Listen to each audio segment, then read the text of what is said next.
Piccolo and Kami talking in Namekian during that filler arc where Bulma was getting the ship, which that was a weird thing, wasn't it? Like they made a filler arc that actually had subtitles for the Namekian language, which was like very weird in and of itself. But like, no, Bulma mentioned it from that filler episode when they were looking for Kami's ship. Yeah, that was the whole. But the only reason why they even put that clip in there was because the only way we can activate and control the ship is to speak Namekian. Yes, nobody in, by the way, nobody in Earth's special forces. God, I love the ocean dub. Nobody from Earth's special forces spoke Namekian. Now, my thing is stop real quick. Stop. I have to get it out my system because I said this to my son the other day, and he said everybody looked at him like he was stupid, Eris. Okay. Thank you, DJ Sue, for doing this to your nephew. Zubri Mountains. I had to get that out my system. Also, because of you, DJ Sue, every now and then when I get into an argument with my sons about Dragon Ball, God would go, Dad, do I gotta bring up Ragol 7? Yes. Do I gotta bring up Ragol 7? Yes. My son is probably getting beat up in school because he knows Ocean Group, the Ocean Group, but like the Ocean Dub shit. Let me say for the record, sir, the fact that Ragol 7 was a reference to The Simpsons. I mean, but like, okay. No, it was. It really was. And it's because Funimation, moving forward, and now Crunchyroll, I guess if they ever decided to redub, have forego using Ragol 7 because they didn't want to get sued. But it's just the fact that... Are you fucking serious? I am. I'm super serious. Ragol 7 was actually a reference to The Simpsons. Mm-hmm. Because Kang and Kodos mentioned Ragol 7. Yeah, King and Kodos also kidnapped Bill Clinton and Bob Dole, so, Didn't they also have... No, they didn't have sex. They just prayed. We're through the looking glass here, people. Knew it was get to The Simpsons. Anyway, go ahead. So Z would bring up this third tournament and stuff, and especially when they got to the Boo Saga, they kind of brought it up briefly what happened. But like to Sue's point, this was sort of like the archetype of pre-Dragon Ball Z shenanigans, because at this point, this is where you can tell which characters were starting to separate themselves from everybody else. Obviously, Piccolo and Goku being the two that separated themselves power level wise from everybody else. But like you saw potential in Tien, I ain't gonna say Yamcha, Tien, Krillin especially. But Yamcha to a point, but at that point, no. This was the start. This was the start of Yamcha taking forever L's. Yeah, but the thing of it is, Krillin and Tien were the two that stood out because Tien, you can definitely tell it was like, yeah, I won the last tournament, but I only won because you got hit by a fucking truck, and that was that kind of shit. So it's like, all right, we know where they're separated at. Let's see what happens from it. But going into the tournament, Goku essentially is training himself coming off of beating King Piccolo, and that involves him climbing up past Korn's tower to go straight up. And you said training himself. Not so much. He didn't train himself at all. And this is something that we don't bring up. And I think a lot of people don't bring it up because of who it is. Popo technically trained Goku. Yeah. In ways that's very Mr. Miyagi-esque. And here's the thing. We don't bring up that Popo took advantage of the fact that Goku could take a pounding in his head because he power drive this child. Every chance he got. Punched the kid. He deviated that kid's septum every time he got a chance, man. And I think because Popo looks like the living embodiment of Sambo, we don't like to mention this shit. But we have to because he actually trained Goku. Well, I mean, yes. I mean, no, let's keep it all the way let's keep it all the way a buck, gentlemen. Goku was trained by the Jin, okay? The Jin. He was trained by the Jin. Yeah. And just like how when we talked about the Saiyan Saga, when Earth Special Forces, aka the Z Fighters, made their way up the tower and trained with like dog. I'm sorry, you're killing me with the Earth Special yes, Earth Special Forces. Or Earth Special Forces, like they're Earth defenders shooting the bugs and shit, nigga. As if anybody knows who these guys even are. But anyway, thank you. That's even a more important part. Anyway, go ahead. Anyway, I digress. When they were training themselves using the weighted clothing and everything, and they were like, "Hey, Kami, I ain't trying to nitpick, but can you teach us something that we don't even know yet? I mean, come on, why don't look, we could take it. Give us the same training that Goku got." Kami, being an absolute troll, saying, "All right, fine. I will tell you that I taught Goku nothing. That's what I taught him." I know that just blew your mind, and I know every time you go on into the Dragon Ball wiki fun page and shit, the wiki fan page, it says Kami trained him. I ain't teach this nigga how to throw a punch. He didn't teach him anything. I did not train Goku at all. As a matter of fact, he said it himself throughout this, later on in the show when he reveals himself. He tells Goku that I entrusted all of the training to Popo. Yajirobe and Korin trained Goku. They had more training input on him than Kami did. No bullshit, yeah. And that's the one thing that always killed me. I feel that Dragon Ball fans get that wrong a lot. Like a lot of us, like is it a thing that we do on purpose? Is this a thing where, and we see it with and we see this with older anime, where the more popular arcs get all the attention and nobody's going to nitpick it as much as a certain arc. That used to happen a lot back in the day, but it's just amazing how that's almost common knowledge with American fans, where it's like, oh, Kami trained them. No, Mr. Popo did. I'm looking at this whole time where where Popo had this motherfucker doing like wind sprints around the motherfucking shit, just so Popo can be blindfolded, running up behind him and tackling him and shit. And like I said, Popo was raw with this little kid. But like I'm looking at it, it's like Popo is the one that trained Goku. All of the rough shit that Goku does by himself, when you see Goku doing that reckless type of training and shit, he learned that from Popo. He did. But yeah, some of that shit you can tell, oh, that's Turtle Hermit shit. I see what you did there, Goku. It's like, this is God training he's getting. Yeah, that's what I'm saying. Then some of the shit is like, why are you doing that in 100 times gravity? Why?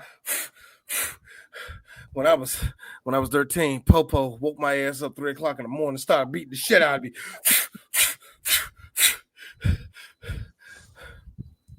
And then he woke me up 3 hours later and did it again. Goku got tortured by this nigga, and what was supposed to be a day off, this man gave me the Joe Jackson training where I had to move cinder blocks. I'm over here sweating. They didn't give me, he didn't give me water like that. He's excuse, oh man, we don't get water like that up here. I got to go all the way down to earth. I don't feel like doing that. Are you going to give me the money? And of course I ain't got the money. I'm a kid. Anyway, but you know what got me? And it's one of the things that it's a little fact. I love that Dragon Ball fans like to break out on themselves every now and then with the power pole. Mm-hmm. Goku puts the power pole on top of Korin's build tower, and it's supposed to connect to Kami's. What gets me is all the way up there. Number one, thin atmosphere, but we're not going there. But going up that jump, Goku gets hit by lightning on the way up there and survived. And I'm thinking to myself, Goku is, he's an alien. We keep forgetting he's an alien. No, you have to put yourself you got to put yourself in the mind of 1988, all right? Mm-hmm. Around this time is either 87, 88. We just think he's just a wild boy that just survives stuff because he can transform into a great ape, right? Yeah. We don't find out for a smooth 2 more years that this dude is an alien. That's the wild part about it. That's the wild part. I was like, I'm looking at some of this shit, like, yeah, he's clearly an alien. None of you know it. That's the fucked up part about it. And even look, I don't think to a point where Kira was like, and he came from the planet Vegeta. Yeah, it's cool. It's cool. Nah, it's that it's the Peter Griffin. It's the Peter Griffin confirmation. Quit. Did you just do the fucking thing where it's like, my name is Poochie and I'm going to another planet? No. Akira Toriyama, pretty much. I know that it's because we was talking about. It's just wild that we think we when you see Goku get shocked by lightning going to the Kami's place, you forget he's an alien. But Eric's like, no, D, put in the shoes of 1988. He's just a jungle boy that just survives stuff and has the ability to turn into a giant ape. Even Kira didn't know that shit. Kira flied by the seat of his pants with everything he was doing at that point. He was like this, and he came from the planet Vegeta. No, yeah. I earned it. Look at I earned that apple pie today. Okay. I think it was more so. I think it was more so. I know I just ended this, but I am about to start Z. And what did I just watch? Oh yeah, Superman. I know what to do. We're finally gonna unwrap the mystery of Goku. Where does he come from? And where he really came from and how he's been able to be so strong as a kid and yada yada yada. It took for him to animate, literally draw an entire character, name him Raditz, call him Goku's brother, even though they look nothing alike, and have him info dump everything within the first episode. You gotta think about it, Eris. 5 months later, ding, hello. How you doing, Akira? Time for Boy Studios. I'm liking everything you got down here, but I got a question. So, what is this awesome weaponry? Awesome weaponry on Dragonball 7. Yes. Take it out. That's so stupid. I don't know why you got it in there. That's just dumb. Keep it the way it is. But I like the idea of Goku having a father. Now, make sure you get all that done by the law. Got me? First of all, listen, as much as I applaud that, I'm glad that none of that even existed in the Japanese dub, the whole thing with Dragonball 7 and all that nonsense. God. See, when we finally got like the proper redub from Funimation and Vegeta went into that entire explanation saying that Saiyans have this ability to do it off rip. So you want to know why? You want to know why at some point after like 1999 or 2000, we stopped seeing the Bardock dressed as a scientist bit? We stopped seeing those cosplays, if you noticed. That was the thing. I remember you would have guys. Okay, I don't know what Wayback Machine that still has the picture files that are available of people that drew Goku's dad as a scientist. Not just drew him, cosplay. There were a bunch of them. There were cosplays. That was a thing that existed. There was legit cosplays. Because we didn't have wiki pages checking shit. We didn't have nobody G checking this shit. We had planetnamek.com, but even they was wrong about shit. The point is, going back to, because I heard what you guys were saying. The point is, Goku, when you think about it in retrospect, the idea of Kami training them is just funny, considering it's like all these other characters were the ones that trained them. And it's like and the thing of it is, you forget that, because I remember the first time I saw this arc and he got up there, got hit with lightning, managed to get up there and stuff. I'm expecting Kami to be there, and he's not. It's just Popo.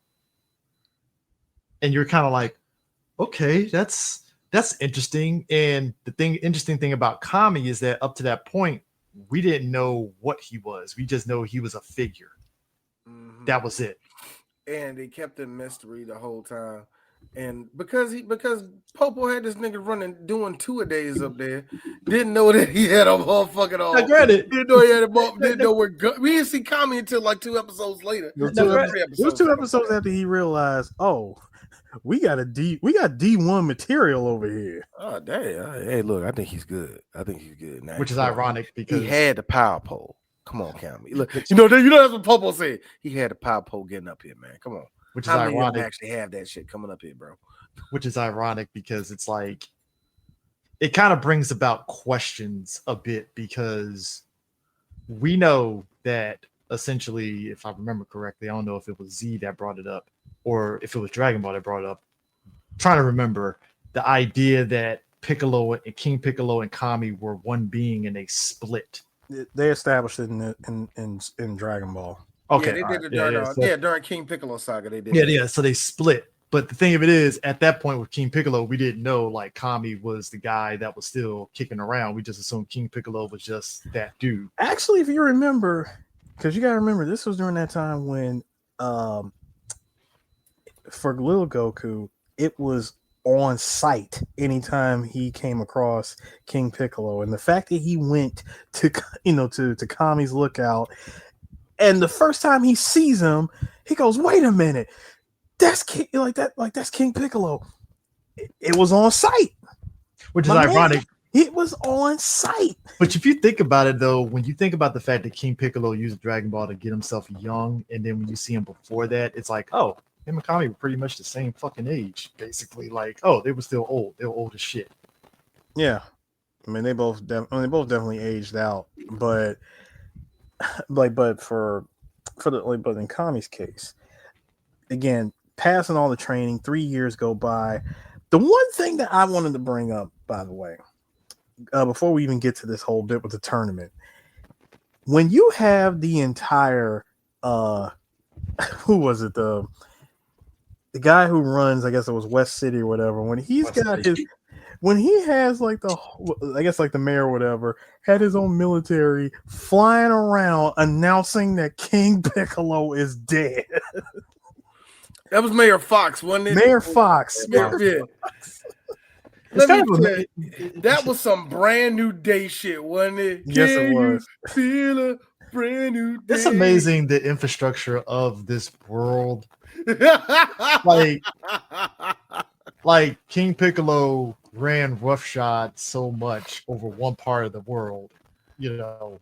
You can tell that there's never been, like, put it this way, you can tell there's no, on this version of Earth, there's been no major war like that, because all the militaries are not that good compared to I don't know. We see how they got folded by. We see how the Red Ribbon Army got folded by. The world of Dragon Ball is even weirder because, like, the game that came out recently, well, not recently, but a few years ago, DBZ Kakarot, you basically get this giant open world of DBZ and stuff, and you can fly to different parts of the world. And it's like, so this Earth is actually pretty big, but like, so it's just West City, East City, North City, Zubi Mountains, possibly.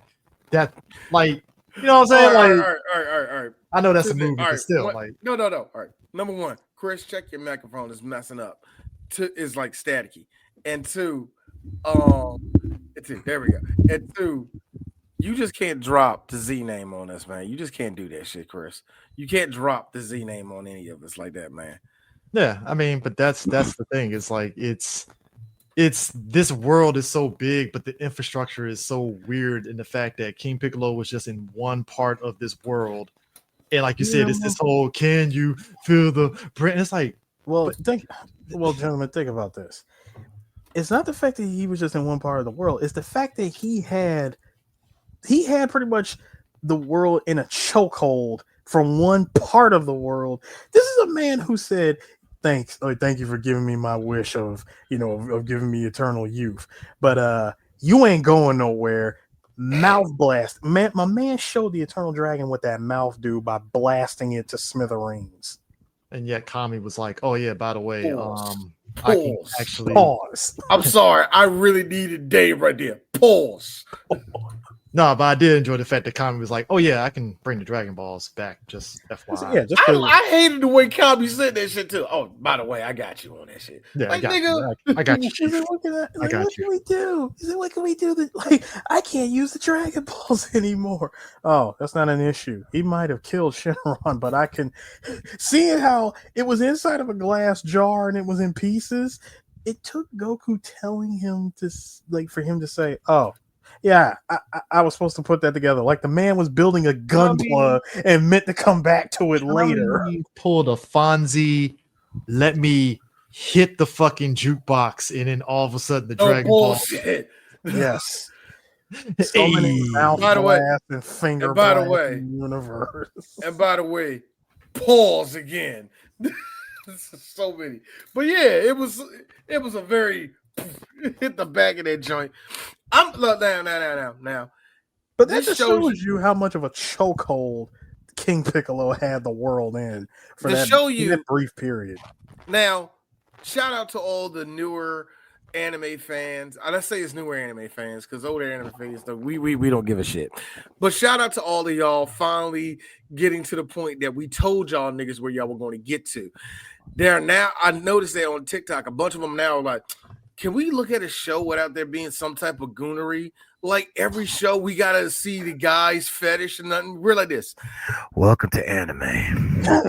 That is every anime. I am sorry. If he likes girls in skirts, guess who's going to be in skirts? Okay? I'm sorry. I'm sorry. Why I applaud all of you maturing and getting to that point. He said maturing. God damn it. For real. Why I applaud all that shit.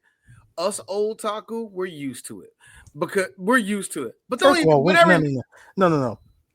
I'm sorry. I'm gonna be that old taco and say, first of all, we embraced this. We enjoyed it. We took it for what it was. We laughed at it. We cried at it, and we even got look.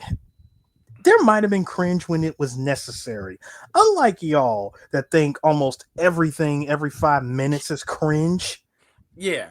Everything is a pretty goonery. girl. Hold on, Chill.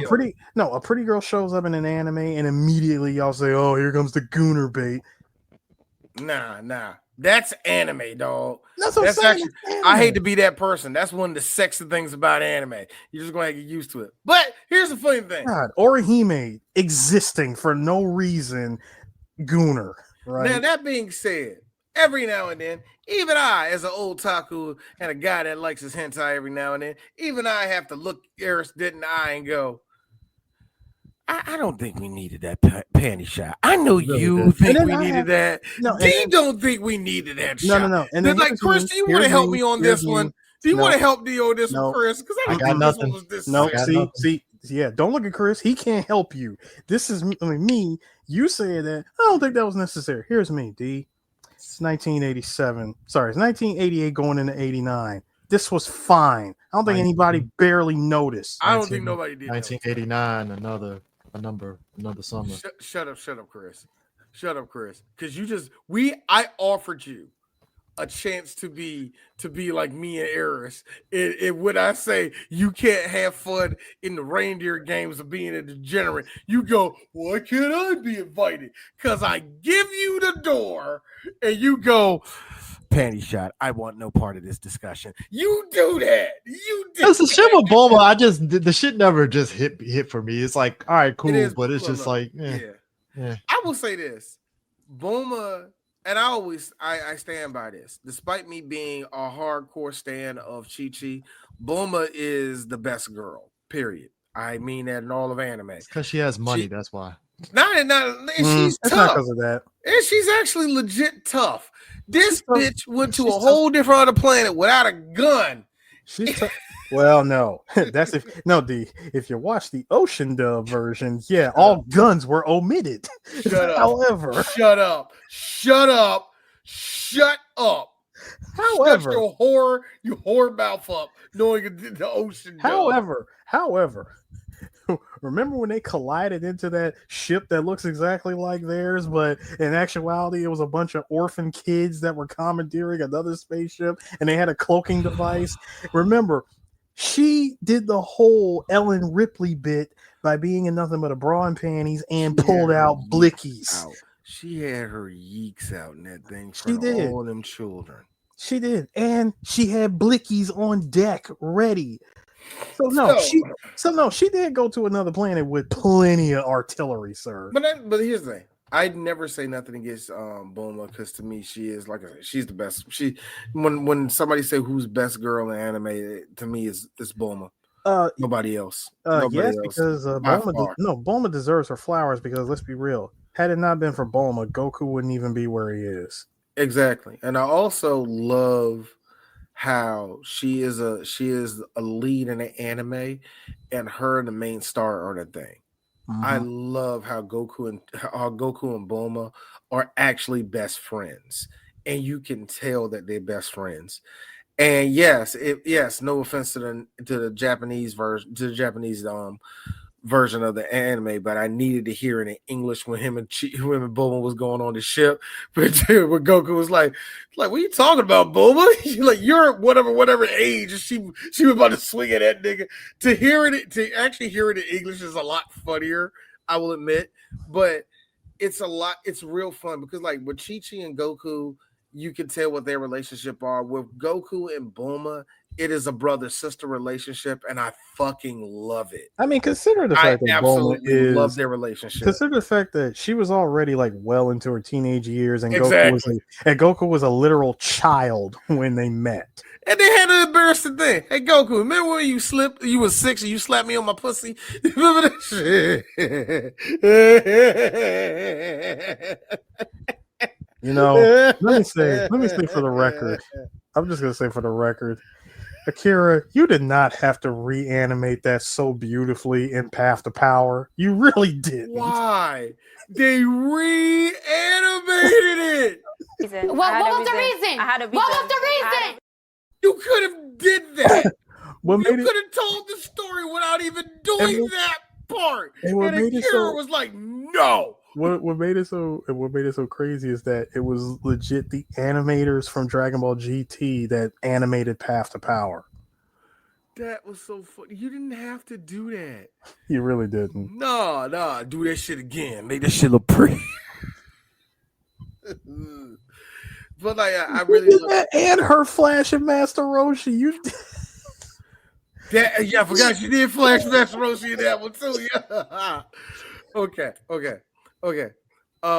It went from being innocent, funny in Dragon Ball to just straight up fan service in Path to Power. And here's the thing: I think there is a difference between fan service and you being funny. Now, where we sitting at now, a lot of that sexual humor you can't do no more. I understand.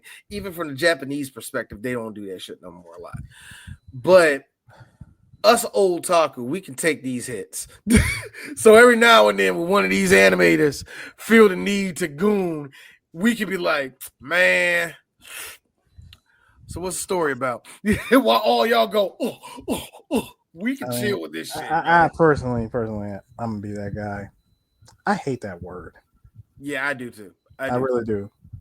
I hate that word became popular in the anime community. I hate that people really do think like that. Like just seeing a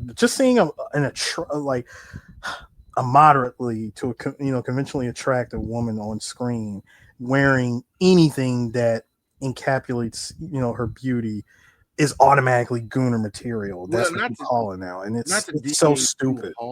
Not to deviate too hard on that. Hentai is to blame. Hentai is to blame, and the popularity of hentai is to blame. And let's keep it real. No, I'm gonna say it. Let's keep it real.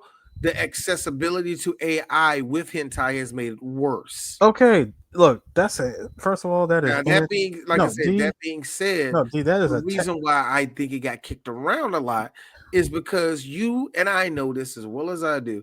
Anime fans who have no one checking them are fucking insufferable. Yes, they are. But guess what? They were insufferable back then when we were coming up. Yeah, I know. That's beside the point. That's beside the point. No, it ain't because the reason why I say that is because with the accessibility, the easy accessibility to hentai, do you know how easy it is for one of these ass niggas to start trolling a whole group with some of the areas? You and I talk about it as a sport, but for the normal person, oh my god! Yes, we put basketball stats up. We put basketball stats up for Kasaka. You and I chuckle and at the categories at hentai, mm-hmm. but we know some of those within some of those categories, you and I won't touch, and we're like, nah. Those are for pedophiles. No, that's there's some categories. Those niggas that fuck it up for everybody. No, D, there are some categories that I have seen across the entire spectrum of genres of hentai where I go, oh, there is no God here. I say there's no God, son. There is Kami does not exist here. No. Why is it? It's like you're sitting there like this. Like, what's wrong? Why is it a dog? Yeah, I know, right? But they didn't give her I know a lot of you gooners. Yeah, but they didn't give the dog like women boobs and stuff like that. Nah, it's a real dog. God has left this world a long time ago, and you are just now realizing it. Anyway. But anyways, getting back to the issue with Dragon Ball. So time has passed. We're now about to start this 23rd martial arts tournament. Let's be real here, because I learned this after watching I want to say it wasn't until the Buu Saga, by the way. This would be the last time that the World Martial Arts Tournament would be as exciting as this. Yeah. Because it wouldn't be into the Buu Saga, Yeah, it would not be until the Buu Saga when the announcer actually recognizes Goku and says, "Hey, it's been a long time." And I gotta tell you, the tournament just has not been nowhere near as exciting, ever since you guys stopped coming. And you gotta think, the talent was gone. Oh, it was gone. Between those years of going in Namek. You know what I mean? It's like how we describe, it's like how we talk about 90s basketball versus the 2000s basketball. There was a whole decade with no Goku, no Yamcha, no Tien. All the talent left. Yeah. And next thing you know, you see Cell and Mr. Satan like, yeah, I beat him up. Ha ha. And all the rest of that shit. You know what I mean? So yeah, there's a gap. There's a huge gap of talent. Now, Jackie Chun ain't there. You know what I mean? Like everybody just left after this tournament ended. So now, man, you know what I mean? So we're about to see that. We're about to see that in the next 4 years, man. Hey, look, Steph, KD, and LeBron about to be gone. It's going to be a 4-year lapse of all of you. So the thing I want to point out is this tournament is also a tournament of get backs in a way. Yeah. Because number one, Tien, dude, my man was in lock-in mode. I want my get back against Goku. I might have won the prize money, but I did not win that fight. But also, I might have won the tournament, but I didn't beat him. But also, me and my son said this. Tien currently is a nigga that be doing fitness videos on TikTok, and we were like, "There's a lot of likes on this motherfucker. Good for Tien." I mean, but you made a point. But you made a point about this, D. There's a reason why Goku picked Tien for the Tournament of Power arc. There's a good reason for that, right? And I think seeing what he did in this third tournament really highlighted, like, oh no, Tien has fucking value. Because you think about, I know Yusu told me, because I think I mentioned that if Nappa never broke his arm or whatever and shit, like Tien probably would have been able to hold off Nappa for a little bit longer. Yes. And I think you told me not really, and I was like, okay, maybe Sue is right on that. Like, but at the same time, there's still a part of me that was like, I don't know, man. Tien probably would have been able to like hold off a little longer. How is that? Okay, Chris, let me ask you a question. Let me ask you a question. How exactly could one hold off against somebody when all it takes is one smooth punch to knock him down? I think if he didn't lose the arm. No. I'm talking about even prior to that. Because, dude, he was already on the ropes when he had both arms. The fact that his arm came smooth off from a punch. But it was still there where it was kind of like, all right, I can still kind of like hold it down for a little bit. Because if you think about the fact that Krillin and Piccolo were able to kind of keep the shit going for a little bit longer till Goku got there, it's like, yeah, Tien was kind of. But you also got to but you also got to think of this too. And this is also another Achilles heel that Tien has. Tien has moves I would like to say in his move list, he's honestly got the Street Fighter set where he's only got like he's like Guile in Street Fighter. He's only got 2 good moves. Okay, Dodon Ray and the Kikoho. Yeah, I will also. I'm talking about projectile attacks. And I will also go this far, Chris. And hold on, and only one of them is effective against lesser powered opponents, and the other one literally kills him. And let's also bring this up. He got buffed. And you know what buffs? It can give and take away. When this nigga died. Oh, yeah. Yeah. Like with buffs, he got mad. Yeah, he had enough power to go at Nappa for a while. That wasn't going to last. That was a firecracker. Fair. That's all that was. All you did was firecracker. That was a firecracker that came with a 5-minute cooldown. All right. Yeah, like I said, he wasn't going to last that long. You know? But it's that's the only thing I go against. But that being said, you said him being in the tournament of power. The value that TN brings, and I hate saying this because I know a lot of you smart asses going to say, why'd you even put him on the team? TN is a great nigga to have on the bench.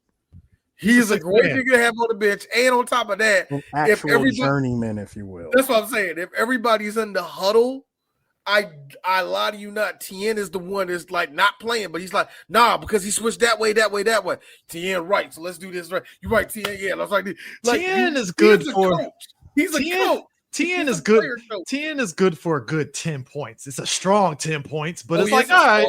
That nigga's a good defense and 10 points. That is actually value. He's definitely a strong player for like for 10 points.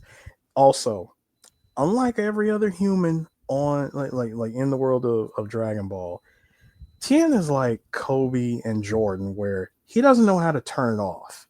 Every time he enters a tournament and loses, my man goes into the mountains, goes into lock-in mode, which is why he ignores launch half the time, 99% of the time, and he just stays training. But my thing is, does he get even though it's hold on, Christine, even though it's a movie, my man told Trunks, turn Super Saiyan. I want you at your best.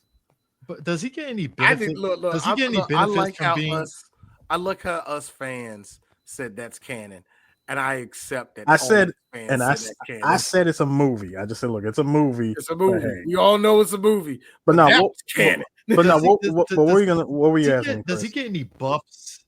Does he get any bit of a power boost if he trained in the time room compared to the Saiyans? I mean, he did.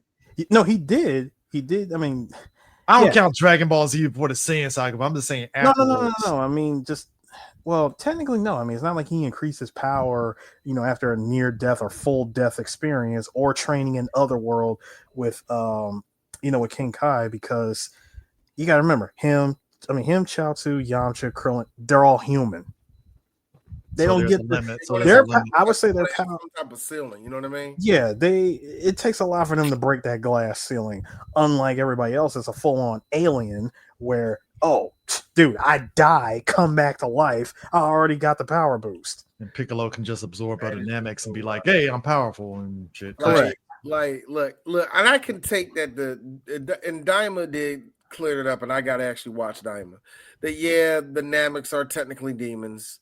So it's I mean, it makes sense. King Piccolo being the demon of it makes sense and stuff on that. It does. I do like also that the turban was a motherfucking silencer, because the second that turban came off, it's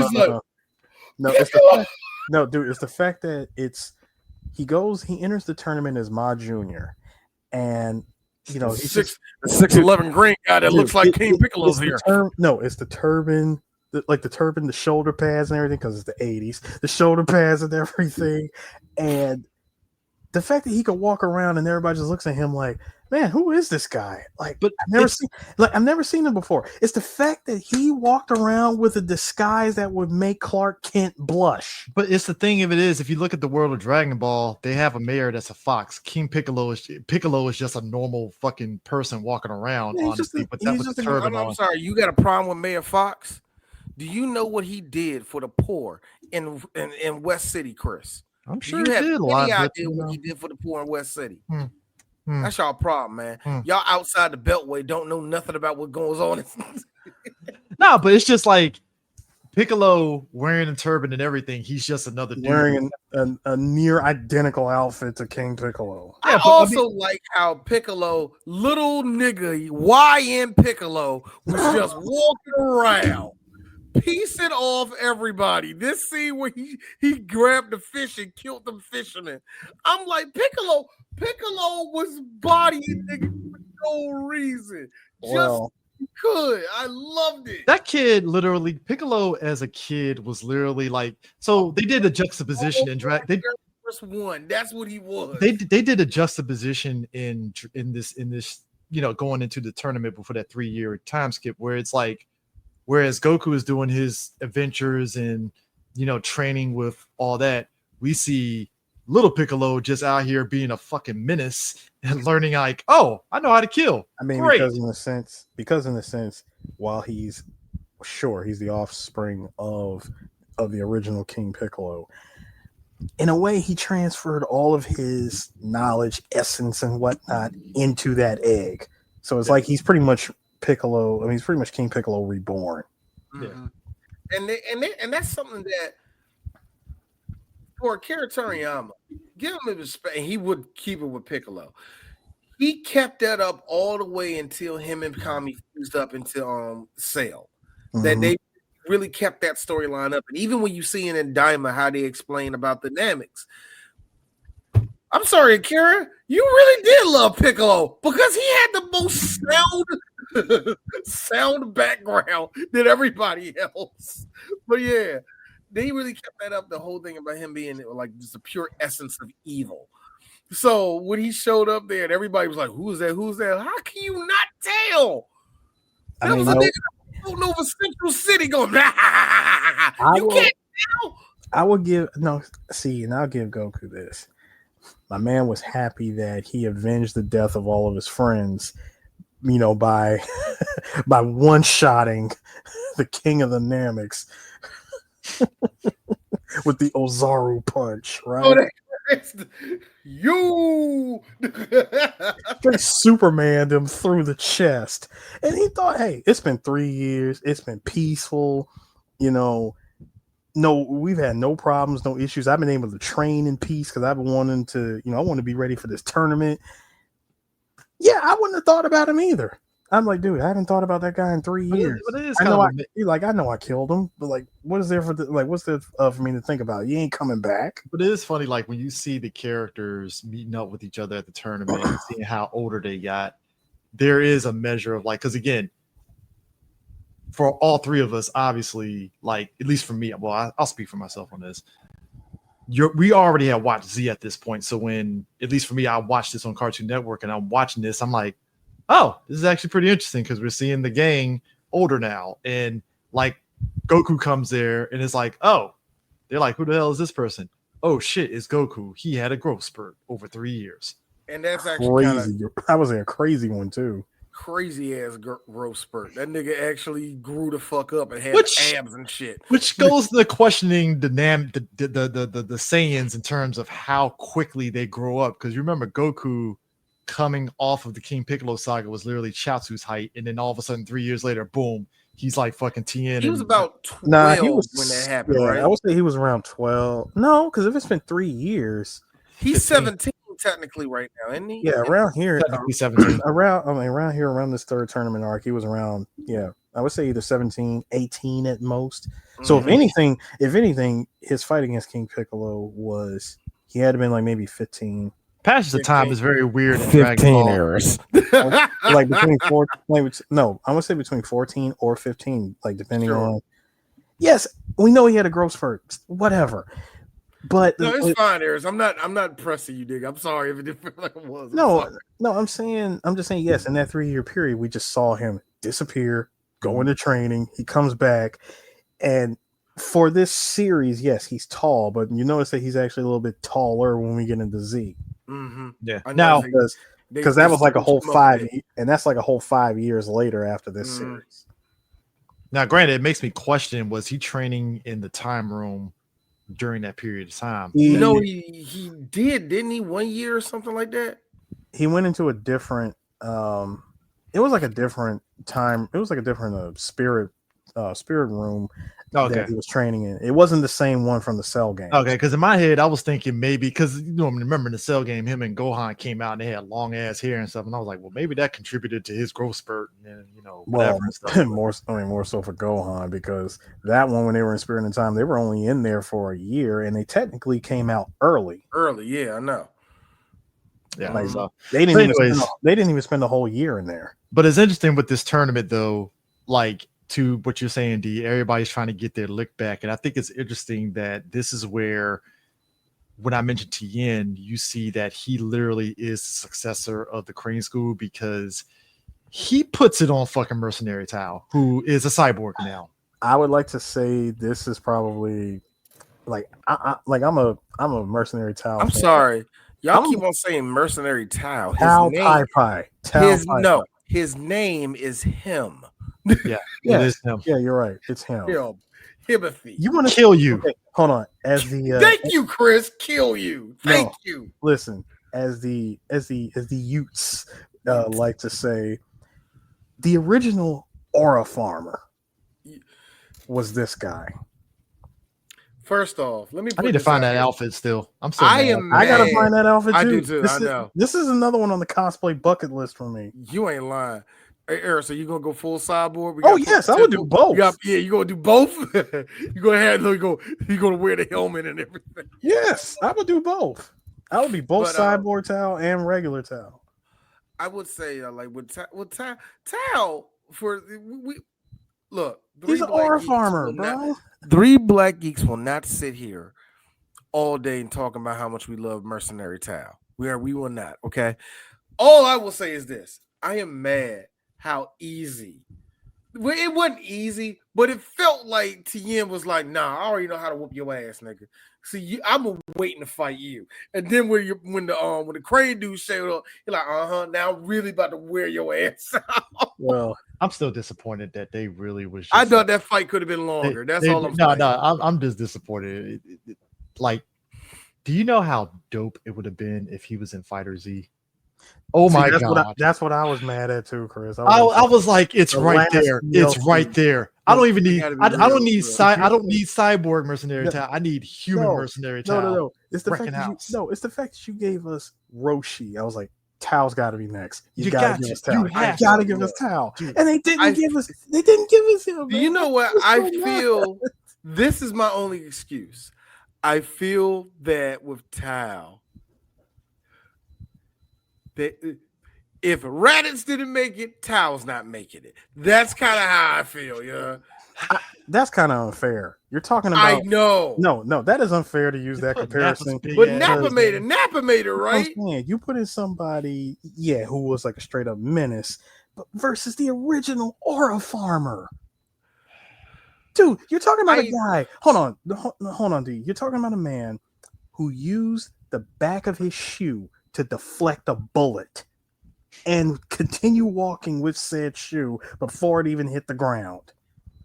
I feel a man that could poke a pillar and slightly toe tap the underside of said pillar, yeet it several thousand miles away, leap after it, land on it, and use it for transportation. You know how we used to get Supreme Kai in video How games? does one create a character this awesome? Y'all remember how we used to get how Supreme Kai is actually in a bunch of these fighting games? I've always asked why Tao's not in none of them. Well, outside the Budokai and the Tenkaichi series. It was only the Tenkaichi games. He was only in the Tenkaichi games. No, I'm saying he wasn't in the Budokai games. He wasn't. You're right. He's not in the newest one, is he? Sparking No. Zero? I don't know. I didn't get Sparking. I didn't get Sparking. I didn't know. Out of the 200 plus characters, they didn't. Wow. Well, they made sure to give us all the Gokus. Look, if they missed one Vegeta, we would have fucking rioted. I don't understand. Just real quick. How do you have a game with 300 plus characters and you just say fuck Mercenary Tao? That's just weird to me. That's very weird to me. Let me make it very clear. I will defend Dragon Ball Super to the death. I love Dragon Ball Super. I actually approve of it.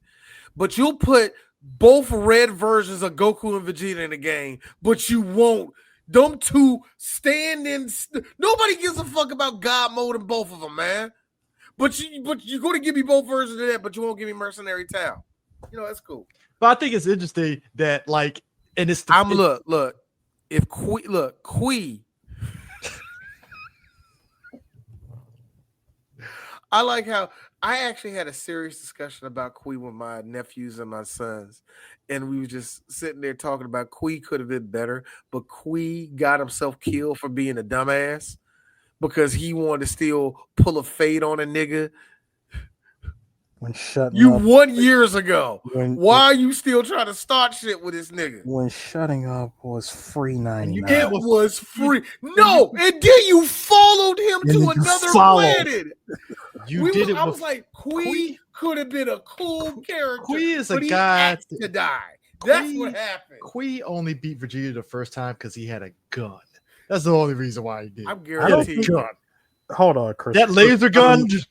No, Chris. I guarantee you. Chris. Sorry. I need you to. I really need you to retract that statement because those two never fought each other ever. Oh, well, my bad. I guess Wait. So Kui was just talking shit and it never happened in the first place? Ocean Group Strikes Again? Wow. The fight that these two had, period, was just that one fight. So just that moment, and funny enough, me and D were talking about this when we watched. So hold on, stop. They made it up. Habibi firebombing got a missile tuck. If them robbers come through, then I guarantee they give it up.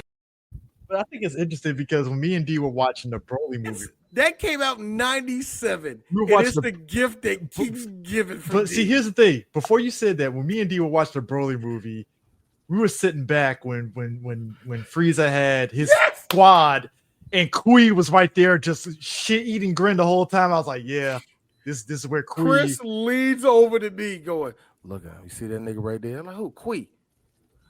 And B still going off the Kui. The shit eating grin. It's Kui if you know the Ocean Group. Yeah, Ocean Group is Kui. But I think what was funny about this shit in Dragon Ball though, right? I like how Mercenary Tao beat the fucking brakes off Chaozu. I mean, you knew it was serious when there was no pupils in this nigga's eyes. Hey, Sue. Was going down. He did. Yo, Chaozu was looking like my man from Him, like this, like that 5-minute cooldown, bro.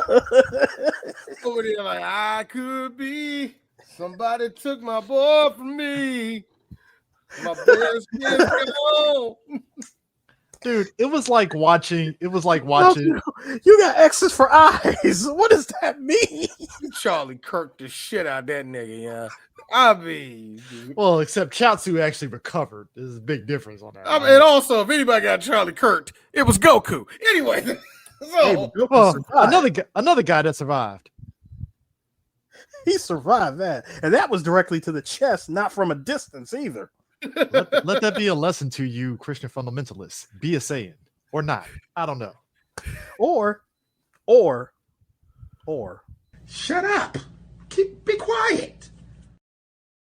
3 Black Geeks will be right back. Habibi firebombing got a missile tuck. If them robbers come through, then I guarantee they give it up.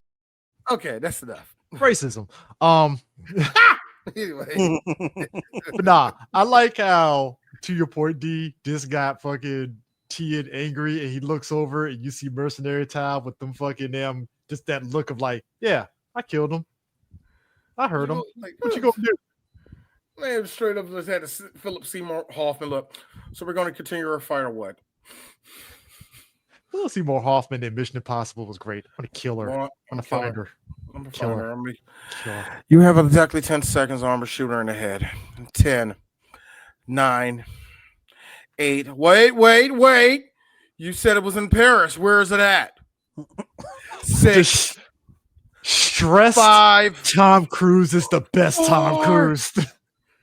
That was some of the best. That you know what? I really hate how when Tom Cruise isn't running. No. I really hate how Philip Seymour Hoffman wasn't even acting, because we know how good Philip Seymour Hoffman is.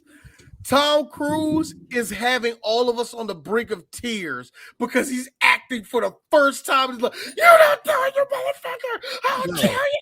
No, stop. First of all, you know that you are pure villain when you ask for specifics, when you want your answer to be direct Sue, answer. No repeating what you just said. No. Sue, Tell me. This man earlier in the movie was handcuffed in the helicopter and was acting as though he was empowered. And Tom Cruise, like, what's your name?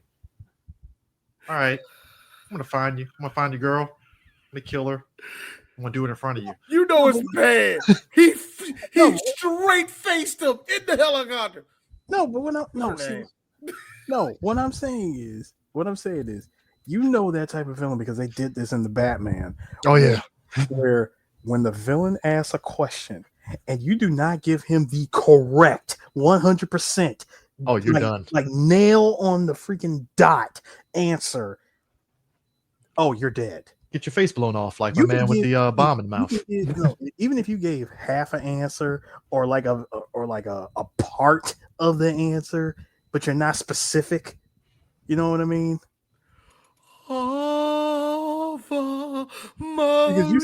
Well, what happened was because, like you said, Chris, remember what he said? He said, "Oh, you said Paris." Yeah, you said Paris. Where exactly? Well, what happened was Chaozu answered the answer wrong and got Dodon in the face. Nah, that Dodon Ray.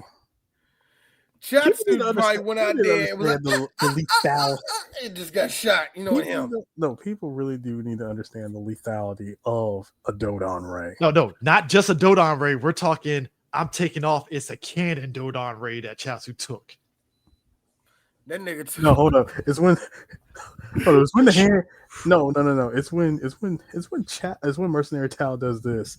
Hand. when he drops the hand and you see a cannon replacing it. Also, I have a question. Who built Mercenary Tao's cybernetics? I want to know that answer myself. Scientists, was it remnants of the Red Ribbon Army that helped him? Because they look very Red Ribbon Army-esque a little bit. Like he might have got tech from Red Ribbon Army right before the army collapsed. Because Crane Master don't look like he has the funds to make that happen. A little, maybe he does. I don't know, but like, I still no, because I want to know, like, dude, who built you? How did you know that still worked at the Red Ribbon Army? Thank you. Who still had a functioning laboratory to repair you? That's money that took it to build you again. Better yet, how did Goku miss this? How did he miss? Like, how did he miss the Akira Toriyama equivalent of Cyberdyne systems? Well, first off, Goku is Goku. He ain't fucking Batman. If it was Batman, it's like, really, Bruce? How did you let the Joker build a whole factory underneath your nose? No, this is Goku. This is Goku. Unless it had to do news about push-ups being illegal, Goku wouldn't give a fuck. No. Dude, this is a kid who said it was on site on the Red Ribbon Army. He took down Muscle Tower and he went after the Red Ribbon Army. He pulled up on the compound, sir. Took out the entire army. A whole army getting folded by a child. I will say this though. I like how your boy Mercenary Ty was like, so you gonna slide for your nigga? Is that what you about to do, Tien? You gonna slide for your nigga? That fight was interesting until Tao, knowing that he was outclassed, was like, bet I'm gonna get disqualified, but I don't give a shit. Nice bitch. Blade. The man pulled out the blade, and that's where Tien got his famous chest scar from. That stayed with him for life. No more taco beat on the chest anymore. No hamburger meat. No hamburger meat. Launch was like, shit, now he more sexier. I've always asked the question every time I saw that blade come out. I was like, dude, what level craftsmanship was that blade to leave a permanent scar like that? Nah, man, he kept him deep, man. That was pretty deep cut. That was a deep tissue cut right there, bro. I mean, that is not even a sensu bean could repair that cut. I mean, seriously, when a sensu bean doesn't even heal it, nothing. Hey, I'm stuck with this for life, huh? You know that nigga Tien went up to Corn's tower. Here's Corn. Yeah, I can't do nothing about that, man. See, it's already set in there. if you came to me when you got the scar before it healed, we probably could do something. No, you can't heal a scar. You can't. Not in that way. The tissue already healed over. A scar is meant. It's already healed over. Tien. We talk. Go ahead, fly off. I don't care. Which that reminds me. You know that this is actually where where all the where everybody who showed up with sensu beans, aka life insurance, they all show up with sensu beans thinking, yeah, we just eat this and we don't have to eat for 10 days. They don't find out till later that, oh, wait a minute, this heals us? It actually makes us stronger when we take it? Well, look, I think it's who knew? So another thing that happened in this tournament, because it was funny as shit, because Tien beats Mercenary Tao. Mercenary Tao tries to do the super Dodon Ray, and Tien just screams and yells, and it just dissipates, which is fucking hilarious, honestly. Not just dissipates. Dude, no, it was not even that. The fact that he was able to spin the block on Mercenary Tao, judo chop him, and knock him out cold. Dude, he said, hey, Crane Hermit, take your brother, get him out of here, and don't ever let me see you again, or else it's on sight. Pull the Ein from DOA 3. Remember that move Ein does where it's like, yes. the counter judo chop. Judo on the neck is like, dude, that is Bayman and Leon. They both have that same move, counter judo chop. So they took it off of Ein and gave it to both Bayman and him. I thought it was just. No, Ein has it, Bayman has it, and so does Leon. I never used it on those two, so I just thought it was just an Ein only move. No, they both have it. I remember seeing them have it. I swear to God, DOA is so weird. Ein turned into Hayato, another fucking ninja. Like, ain't that a bitch? Well, no, he was always Hayato. It's just that DOA tech captured him, brainwashed him, and made him Ein. But thanks to Koei Tecmo, we're never gonna get any kind of backstory on any of this stuff, because they pretty much killed that franchise. Closest you're gonna get is the fucking Ninja Gaiden 2 that had the ninjas in it. That's the closest you're gonna fucking get. And that's only if they even introduce that character, because they won't. They will. You know that we will see all the DOA girls in the Ninja Gaiden. They only gave lip service to Hayato in the Ninja Gaiden games. They never even showed them. I was like, damn. Exactly. That's why I said we're never going to see him again. But anyway, another surprise that happened in this tournament, and this is where Chi-Chi fights Goku. Who entered the tournament as anonymous. Now, when she first introduces herself, she expects Goku to remember who she is.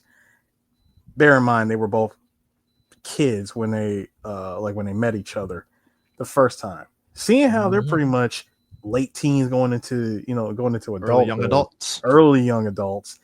Goku's like, I'm sorry, do I know you? I never met, I don't remember you. I never met you before. And she just let him have it, calls him an idiot, walks off, and said, hey, okay, gloves off. I'm about to run this fade. And it's an interesting fight, because this is one of those situations where people tend to forget Chi-Chi was actually a pretty decent fighter in her own right. Oh, yeah. I mean, still is. Remember, she trained her youngest son. Yeah, so she's so it's kind of interesting when you watch it. Like, Goku is looking just befuddled and confused and dodging her whole thing and stuff. And then she was like, so if I beat you, you'll tell me who you are? Yeah, all right. Like, oh, Yahoo it is. Forced air. And then it's like, oh shit, it's Chi-Chi. And I like how everybody's like, Chi-Chi, son of a bitch, it's Chi-Chi. Out of everybody, Oolong was the only one who figured it out and said, wait, y'all really don't know who that is. Okay. I mean, look, Goku thought marriage was food. Ain't that a trip? No, a bride. A bride. He thought a bride was something that you're supposed to eat. And I'm like, I mean, yes Goku, and no. Yeah, I was gonna say, look, Goku. I mean, depending on your circumstances, depending on you're gonna be eating, all right. Yeah. Depending on your culture, I mean, it kind of just not the way that you think. I mean, but But I will give Goku. But I will, and I did like the Ocean version. I mean, no, sorry, not the Ocean. I did like the Funimation version for this when he said, he's like, sorry. Sometimes he was like, sometimes my brain, makes me say things that I don't even, know what I'm saying. And she really felt sad too. She was like, wait, so that promise was a mistake? And like, I'm sorry, but when he said that sometimes my brain makes me say things that I don't even understand what I'm saying, but too bad. He said, but luckily my heart doesn't feel that way. And straight up popped the question, would you marry me? And I like how the announcer was like, oh my God, folks, it's a first at the tournament. I said, hey, sir, Mr. San, that was smooth. I like it because everybody reacts like this is Macho Man popping the question to Miss Elizabeth in the ring. Mm-hmm. And everybody has that reaction. And the look on Goku's face is like, I mean, yeah. So I'm going to finish the tournament though, right? Like that's like Goku is set on winning this shit. Oh, he was definitely set on winning. Like, yeah, if you had watched like early on before all the fighting started, you noticed this level of not necessarily cockiness, but just straight up confidence. Like he acknowledges how strong everybody has gotten before even fighting them. He's able to tell, and and when he actually does have his first fight, like his first major fight was with Tien. This was the rematch a lot of people was looking forward to, because the first time they fought each other, again, they were kids. Now here they are, young adults. Son, the fight is real. I mean, but here's how real it is. It's so real for Tien that he really thinks that he has a shot of actually taking him down. He pulled out some he pulled out some techniques which we see in Z that other characters use, like the multiform. Yeah, the multiform, which you come to find out. In multiform, it actually cuts his split your power in quarters. Yeah, it splits his power in quarters, which is why for 4 of them. So it's like, dude, so you're literally fighting me with 1/4 your power. Yeah, and like it's kind of interesting because like that was the funniest thing. Like if you never saw Dragon Ball, would you watch Z and you see Piccolo and Krillin use that same technique against Nappa, and Nappa just fucking bats that shit back at their ass. It's like, oh, that's why. So that's why they never use the multiform again. It gives the illusion of power, but it's like, But the only one who actually pulled that off, you're muted, D. The only one who actually pulled that off, by the way, was no pun intended, Perfect Cell. Yeah. But that's still the rules still apply for that shit. The rules still apply, but you gotta remember this is Perfect Cell. It's Perfect Cell though. It's more made for confusion. It's made to be confusing and it's made to be disorienting for the fighter. You know what I'm saying? But yeah, the whole fight with Goku and Tien, what I really liked about it was, it had like a big fight atmosphere. And that's really the thing that people love about tournaments and anime, is that there's an atmosphere of this a big fight sometimes if it's done real. And this was, and the one thing I did like about the fight though was that it was going all right. It was a good back and forth. And Goku was like, time out. This nigga starts taking off his shirt, taking off his shoes. Yeah. When he said, hold up a minute. Chotomate, if you will. Krillin had me rolling because Krillin was like, whoa, Goku. He picked up the boot. How much this shit weigh, nigga? So here's the thing. When he took the shirt off and tossed it, Tien goes to grab it, picks it up, and he's like, wait a minute. Oh my God, why is this so heavy? Have you been wearing this the entire time? Yeah. And he's like, yeah. Because Tien really thought that he had a one-up over him, thinking that you can't match me in speed. Like, if there's one thing that hasn't changed about you, it's your speed. You're as fast as you were back then when you were a kid. When he told him, hold up a second, let me take this off. As soon as he took off all the weighted clothing, and he realized, oh my God, this fight was pretty much over at this point. He is so fast. Goku was flying after that. By the way, Goku was flying after that. So of course, nerd me went and watched when I watched it with the Japanese. When I watched the Japanese dub and heard how many kilos it was, I was like, wait a minute. So that was 100 kilograms. went and like converted. I'm like, so you mean to tell me dude's been walking around with a combined weight of 220 pounds? That's like walking around with a weighted vest weighing that amount, because you can wear a weighted vest that's like 100 pounds. Yeah, but see, but that's not even just a weighted vest. He had the weighted vest, weighted wristbands, the belt, and the boots. There was this dude. There's this dude I saw on the internet who always does shit like sprinting, is like how it looks when you're running with this, running with that, and he did it with weights, and it was kind of cool because he did put on the Dragonball music as he's like sprinting, right, and he says like 5 pounds, 10 pounds, 20 pounds, and he was still going. 35 pounds, starting to get slower. 50 pounds, getting slower. 100 pounds. 200 pounds. Man, it's barely taking a step. He couldn't run at all. The 100-pound one he got because he was. I'm like, the fact that him running at that type of rate was still kind of like, all right, that's impressive, white boy. It's like, we got you. And the thing is, like you said, he was flying the moment he took all that weighted clothing off. I'm like, yeah, I dropped 220 pounds of weighted clothing off. I'm flying too. Which is ironic because I laugh at how like Raditz literally looked at him like, you think taking weight off is gonna fucking help you? Like, get the hell out of here. I mean, considering the armor that he's wearing is weighted. Yeah. And that's the thing that made me laugh, because even Rad's like, nigga, you still slow, bro. Like, wow. What type of backwoods planet is this, dude? You should have killed every. I don't blame Radix one bit. You should have killed everybody by now. 20 minutes later, a headbutt, a flying. No, the fact that Gohan did the E Honda Super from Super Turbo. Hey Chris, let's do it right. 20 minutes later.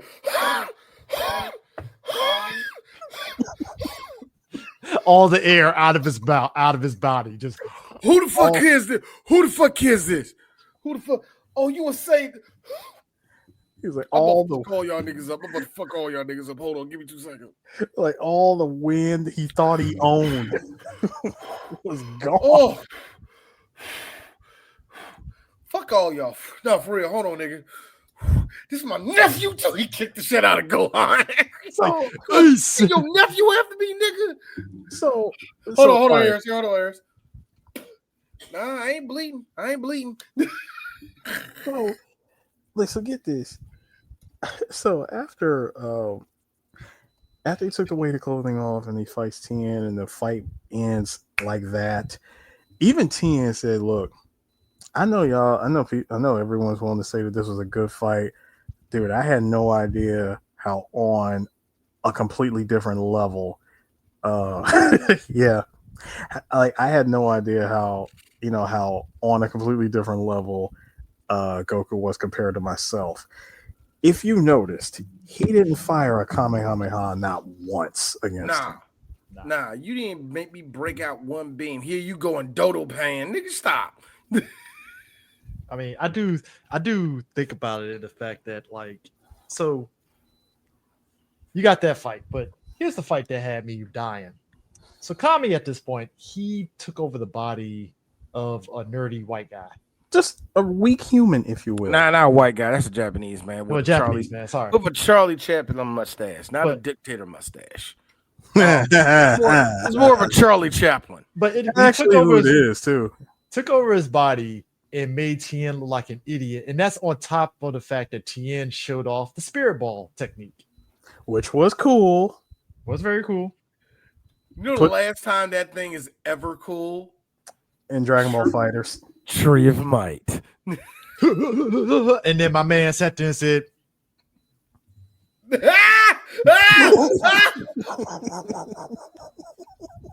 I gotta say, for the record, that is the funniest shit ever.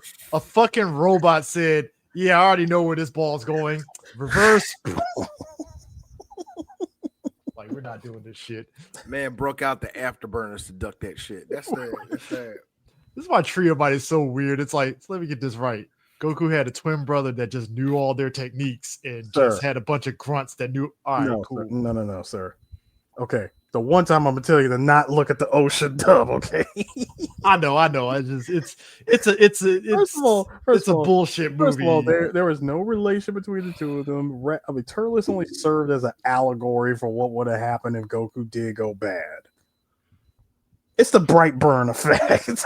Except he took steroids because Goku yes, he was juiced. Breaks off his ass. Oh, dude, first of all, he was already juiced up because he was much more stocky compared to regular Goku. Hey, eating the fruit. Dude, he goes full Brock Lesnar on him. I thought that was so fucking funny. Brad is fucking wow. The dude was off. Turles was just fighting him, and it was like, yeah, this motherfucker gonna beat my ass. Go ahead and get this juice up. Take the fruit. One bite. Hey, bro, I got one question, Turles, before we continue on. Are you on gear? Yeah.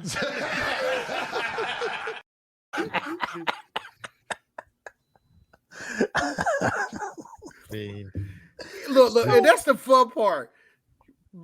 Like, look, I mean, other villains have in a way, like Dr. Willow and even Lord Slug, but Turles is up there as a villain that knew, like, look, I ain't gonna win this fight. You obviously know technique and shit. I'm not gonna win this. Because it's a movie, I won't take it away too much because going off a movie script. But you mentioned Lord Slug. Lord Slug probably had the biggest wasted opportunity ever. You actually got the Dragon Balls, made the wish for your youth to come back so that you could be strong instead of just. No, let him have it. Sure. But you did nothing with it. I'm going to make the whole world something that Hoggish Greedley from Captain Planet would like, and that's the peak. Like, yo, you didn't even try, nigga. You wasted a wish. You wanted your youth back. Well, I mean, I couldn't give you anything. You said my youth. Isn't that literally like the biggest thing for a lot of people? It's just like eternal youth. No, give me my youth, aka put me at peak form. Like King Piccolo, I get because hey, you're in peak form and you're Namekian, so you're aging very differently than normal. Makes sense. I get it. Imagine if Ronald Reagan could have done that shit. I want to be at peak Gipper form. He would just been super racist. Yeah. Instead of Reaganomics, we have super Reaganomics. He would have been just super racist, and he actually would have been down there fighting the Contras. He does Chris. You just went straight to it. You didn't even stop nowhere. You're just gonna make him more racist. No, Chris. When they stormed the Capitol. Hold on, Chris. When on January 6th when they stormed the Capitol, he does the MCU super landing and comes in. Here's the sick part. There is something funny about how there are some Republicans that looked at January 6th like, the fuck is this? Like, and I'm not even talking the MAGA Republicans, I'm talking about the old school Republicans. Is like, the fuck is this shit? Boy, that was their platoon moment. That was their 9/11.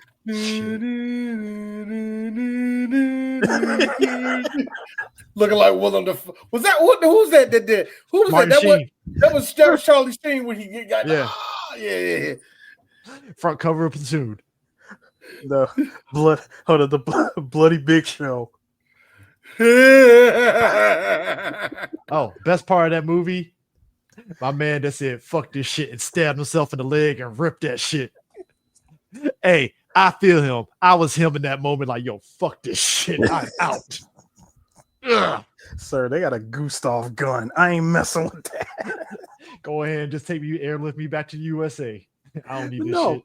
But nah. Tien got his ass embarrassed by Kami. And Yamcha got embarrassed by Kami. And what you really find out is that Kami wanted to beat Goku to the punch in terms of fighting Piccolo. And in the most grand opening, grand closing shit ever, this man puts the bottle down and was like, "It's time, Piccolo." And hold on. Oh, sir. my bad. Don't jump the gun there. See, first of all, it's the whole mystery of Shen as he entered the tournament under that name, dude just tries to be as clumsy as ever and using dumb luck. It's like if Nathan Drake entered a martial arts tournament. This is what it would look like in a weird way. So when the fact I was going to say Detective Frank Drebin, but close enough, Harris. Yeah, but the fact that he barely ducked, and right there. Yeah, so how did your nuts land directly? Because when he tried to do the Liu Kang forward high kick, the flying kick, and this is what he lands on. Like he just lands on his junk, like right there. It makes you wonder, like, dude, how is this guy made out of stone? Like, what is going on?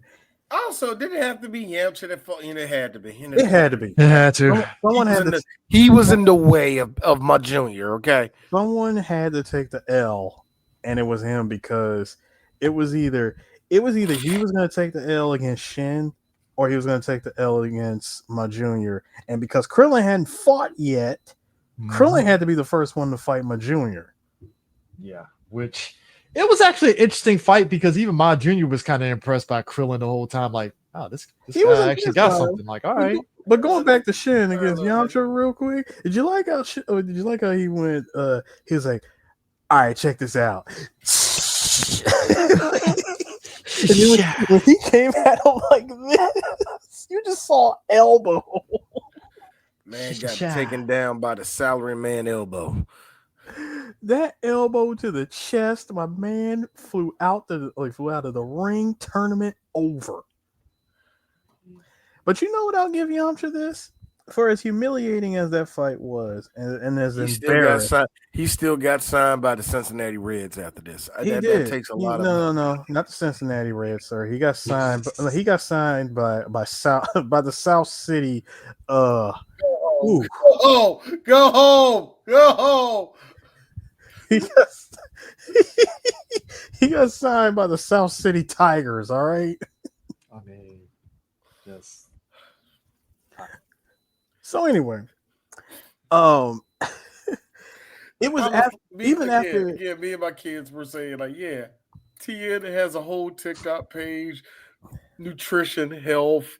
It's real good. You see him lifting up. You know how we see our boy Gary doing like demos and all that shit. TN be doing the same shit. You be scrolling like this. Oh damn, he got a new one out today. It's like TN's interested. Yamcha is at the park by himself, whole pack of natty lights beside him, just throwing the ball at the motherfucking wall. So wait, hang on. So Yamcha at the bag cages all day, getting ripped. Ping. So, Hold on, respect him. Still getting home runs, but he's loaded. So check this out. So even after that fight where he was humiliated, he walked away from it like, nah, this was a learning experience for me. I don't even feel bad about losing. And he really doesn't feel bad about losing because at this point he wants to know, like, dude, who are you? Mm-hmm. And during that fight, Goku figured it out. Yeah. Out of everybody, it took him a minute, but he's like, wait, I know who you are. And because Kami knows how to read thoughts. Y'all don't know who this dude is, but I know who he is. He's like, because Kami can read thoughts, apparently, he said, well, you guys will find out eventually. Looks at Goku, winks. Am I right? Yeah, that right there. No risk, no reward. Bro looked at him, gave him the no risk, no reward look, and let it be known that it's like, yeah, you'll find out who I am later. So yeah, now moving into Krillin and my junior fighting. Again, this was an impressive fight, but again, as we're getting further into the towards the end of this story, Krillin got to take a dive on this one. Mm-hmm. I mean, you fought well, little homie, but look, when you saw that it was Krillin versus Piccolo, it's just story-wise, it's like, well, you're not the hero, Krillin. So you ain't the hero of this one. This is the one where all Z fighters are taking L's. Like everybody's taking an L up until the final fight. But he didn't lose as bad as I initially. When I remember initially watching this, I was like, "Yeah, it is not as worse as you remember it." Yeah, I know what you're talking about. Yeah, I was like, "Oh, Krillin put up a fight. He just lost regularly, it's like, oh, okay. I mean, he just lost on general principle. Yeah, it's just you ain't the guy. You're in the way. You ain't him. It's like you in the way. It's like you're not that guy, You're not that guy. I'm just gonna pick you up and drop you right here off of the ring. And that is it. It's like we're taking you to the edge, and you Next get thing you out. know, then you have Shin. You have Kami and my junior. Here's Kami. Get in the flask.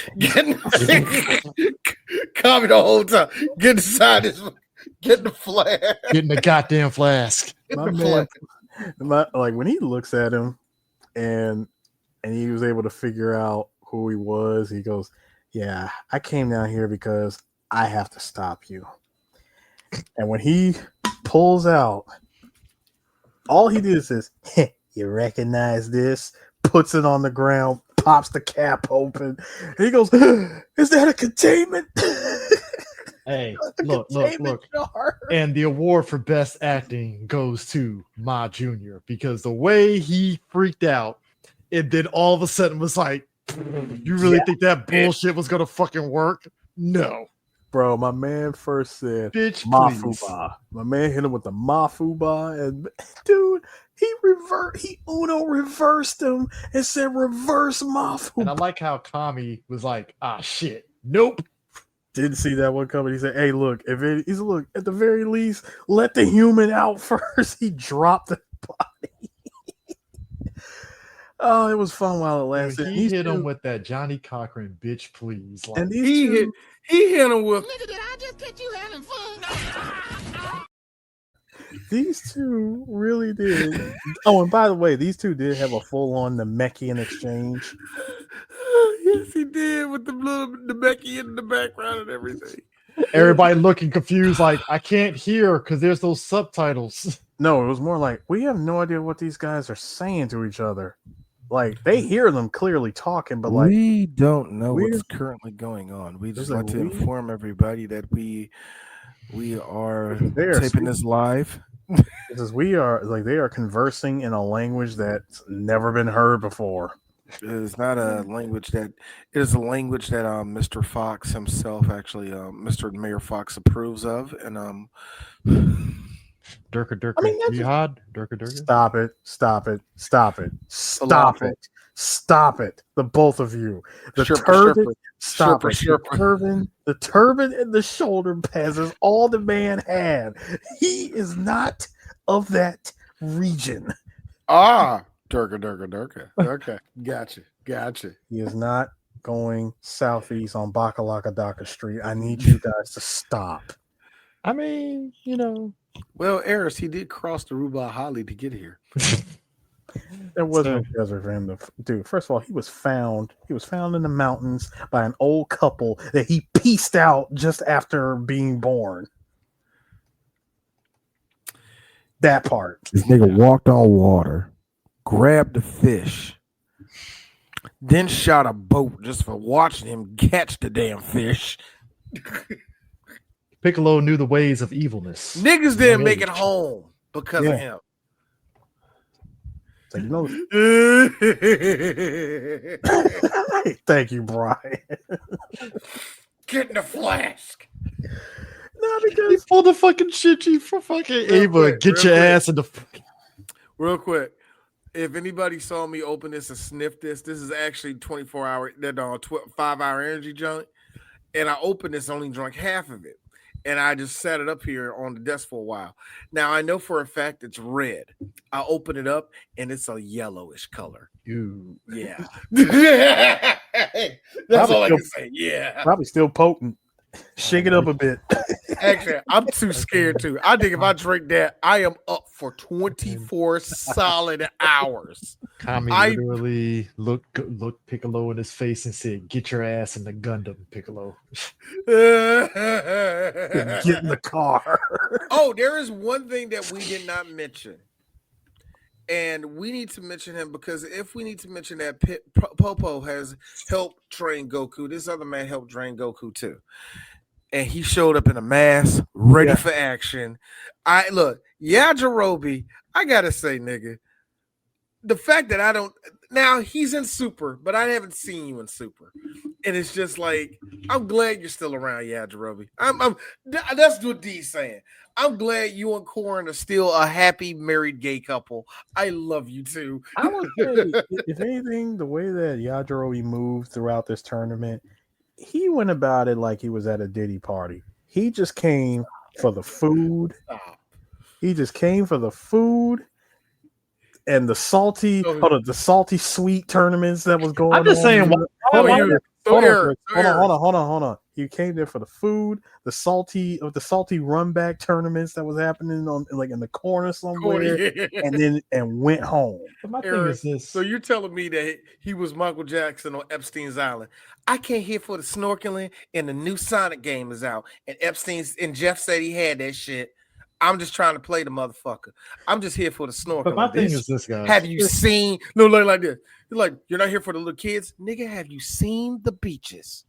Have you seen the beaches? Why is Yajirobe so many fat white women out there that I got looking? Why is Yajirobe looking like fucking Kodak Black with the mask on though? He does got a shite. What? You know what? Yeah, I gotta repaint that joint, make that joint look like a shiesty. I can do that.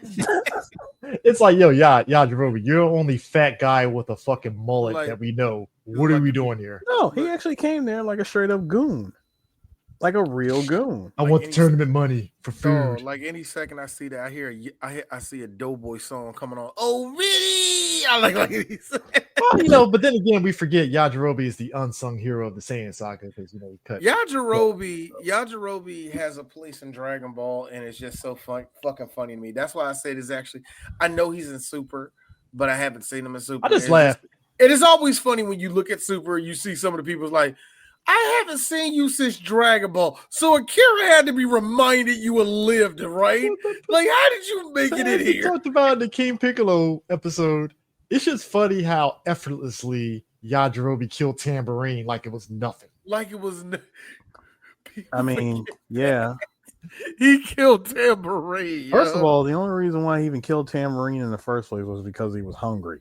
But still, like, you just Goku is fighting for his damn life, and Yajirobe is like, really? He showed up with that sword, done, killed him, and then ate him. As you do. He's a dinosaur. No, he's a monster hunter. That's what he is. He is a legit monster hunter. I really would like to know what dinosaur tastes like. I'm gonna say like beef. No, I'm gonna say it. Chicken. Steak. I don't know. Maybe the pterodactyls. I never had lizard though. Have you ever had lizard? Have you ever had lizard? Nah. Nobody had snake. Nobody had snake up in this genre. No. Hang on, Chris. I mean, hang on, dude. Well, at a party that I did DJ, they did have a whole gator. Yeah, there is a butcher down the street from me that sells gator meat, so I might one day venture over to it and try it out. Again, this is where he really fit. This is why I said for dinosaur chicken. Very gamey chicken, but chicken nonetheless. Yeah. All this talk about meat is the reason why D is going to make sure the clip of game going pause is going to be up here. Because Lord, we just talked about meat. Like, ever had that type of meat? Man, no, man, that meat kind of strange. Nah, but like it's at that moment when my man gets thrown into the bottle that shit starts picking up, because at that point we finally get Goku versus Piccolo, Ma Jr. And it's interesting because it's a fight of escalations. Where they're testing each other out, and it just starts escalating. This image right here is like probably one of the most famous images in Dragon Ball. He put his whole fist in this. The entire fist in the stomach. This is also to me what started Dragon Ball Z being Dragon Ball Z, because we've seen it in the King Piccolo saga, but we saw more of it here.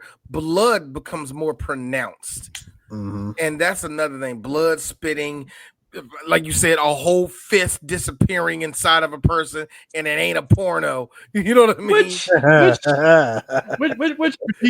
the way, Chris, is always fun in theory, and then when you see it, you're like, anyway. Which, to be fair, Vegeta bought the party back when he put his whole foot in the backside of fucking number Android 19 and that foot was just coming out the other side of the body and shit. He said the party. He brought the party back. He brought the party back for sure. It basically showed what a real foot job is. Yo, why me and my son making fun of? Speaking Team of 4-star shit, size 9. Nikes. Anyway, Nike. Nah, that was a whole Tim boot. So me and my son ain't shit. Imagine it. Yamcha just won the World Series. Yamcha, you were gone for 2 years from baseball. Where you been? Yamcha quiet for 2 seconds. You just seeing the fist go through his chest. Well, I was dealing with an injury. What happened? Chest injury. off in the background. Hi, Hitler. What? First of all, no. See, he would never bring it up. There were no witnesses. Yeah. No, that's what I'm saying. Yamcha was gone from the game for a year, and they asked the question, "Where you were? Like you just won the World Series. Where were you a year ago?" I was dealing with chest pain. Nah, I get what you're doing. I'm just my girl just got my best friend just had a child. It's a lot. I was going through a lot in life. No, I get what you're saying. I'm just saying, if I was Yamcha and having what happened to me, where I literally got Heil Hitler through the chest, I would have taken that to the grave. Nobody would know about it. You ain't lying. Also, nobody lying there. No one will ever know about this. Energy stolen. Hi, Hitler through the chest. Yes. Y'all ain't gotta know that shit. Y'all ain't gotta know that shit. Don't nobody need to know about this. Man, I was out with my friends, bro. That's what he probably said. Eris. Yeah, I'm just getting like the flashback every 5 seconds in his brain. Yeah, man, I was just hanging with my friends. Like to give a shout out to my man Goku. I like to holler at his son Gohan. Hey, yo, Bulma, I still got business though. Ha ha. Yeah. Like this. So Yamcha, you was holding your chest. What you trying to say? I mean, yeah. What about it? Yamcha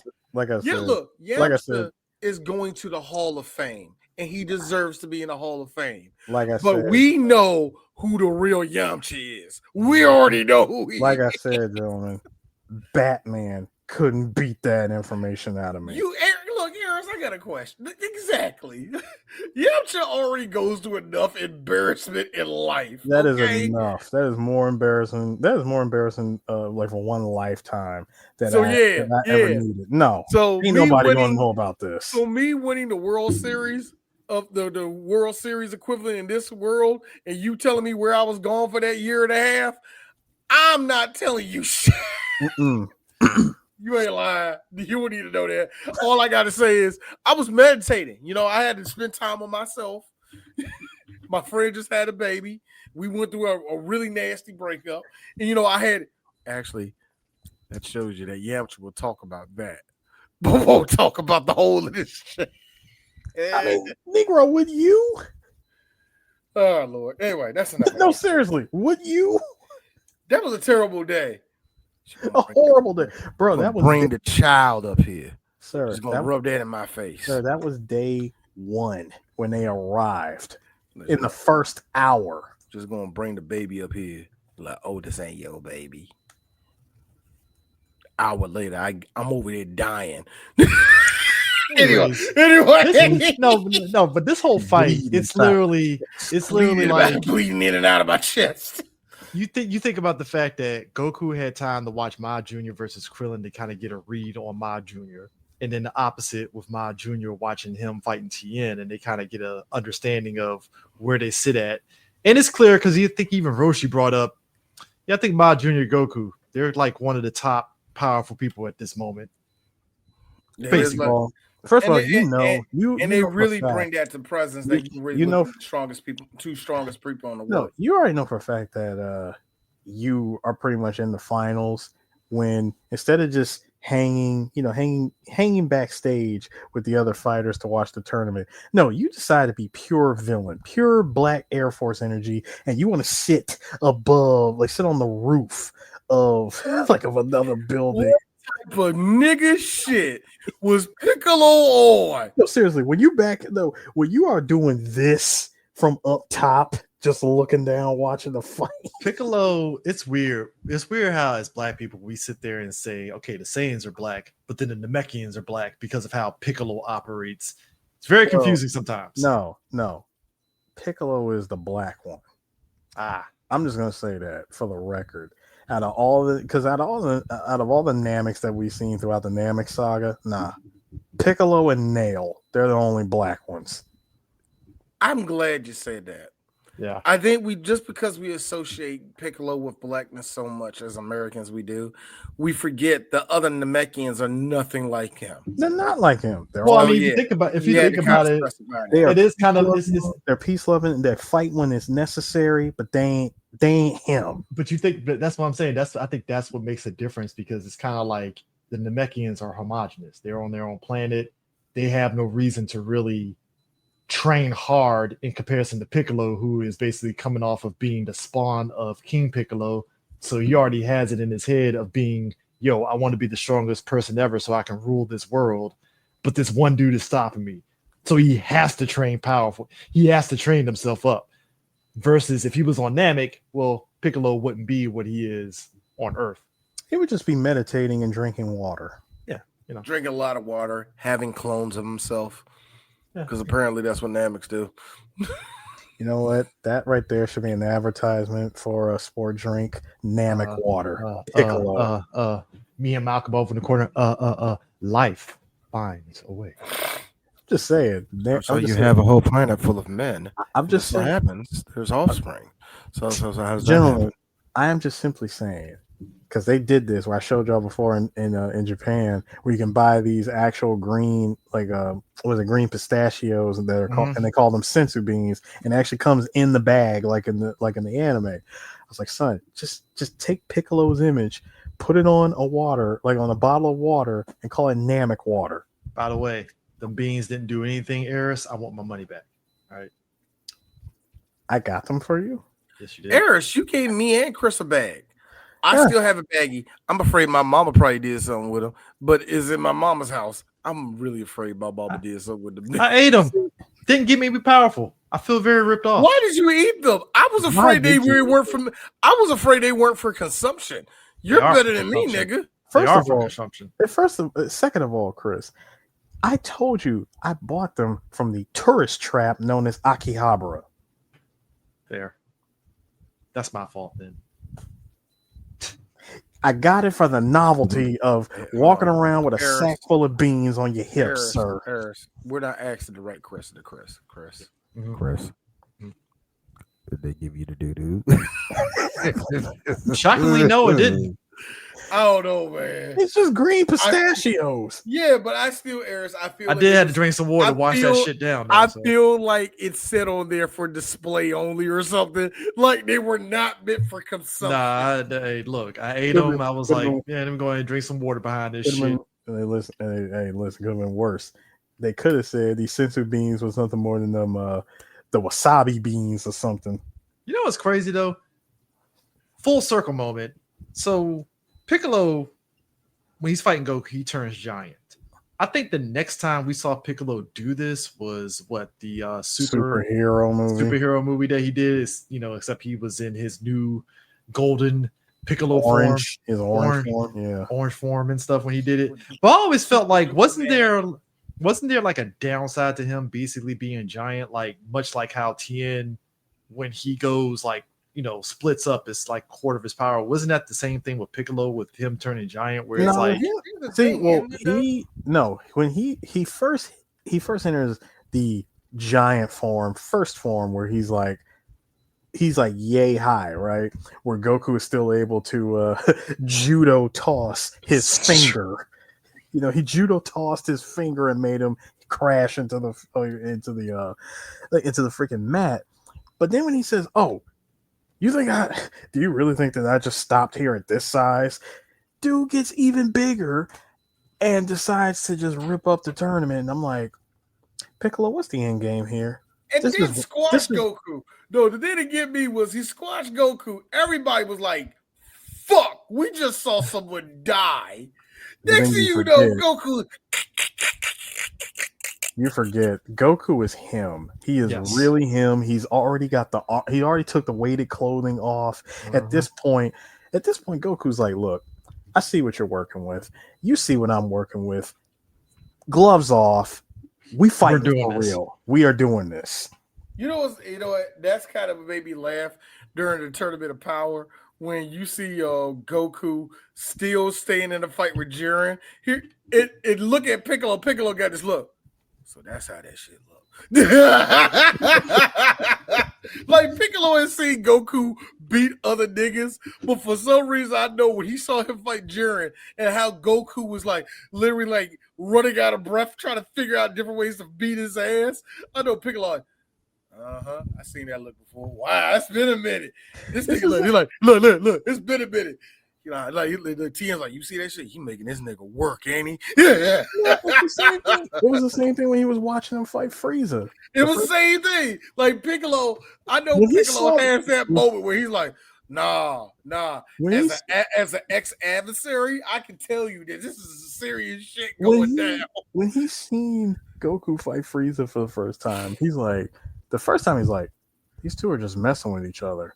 Because I know Frieza hasn't even begun to use his full power, and I know Goku is just testing him right now.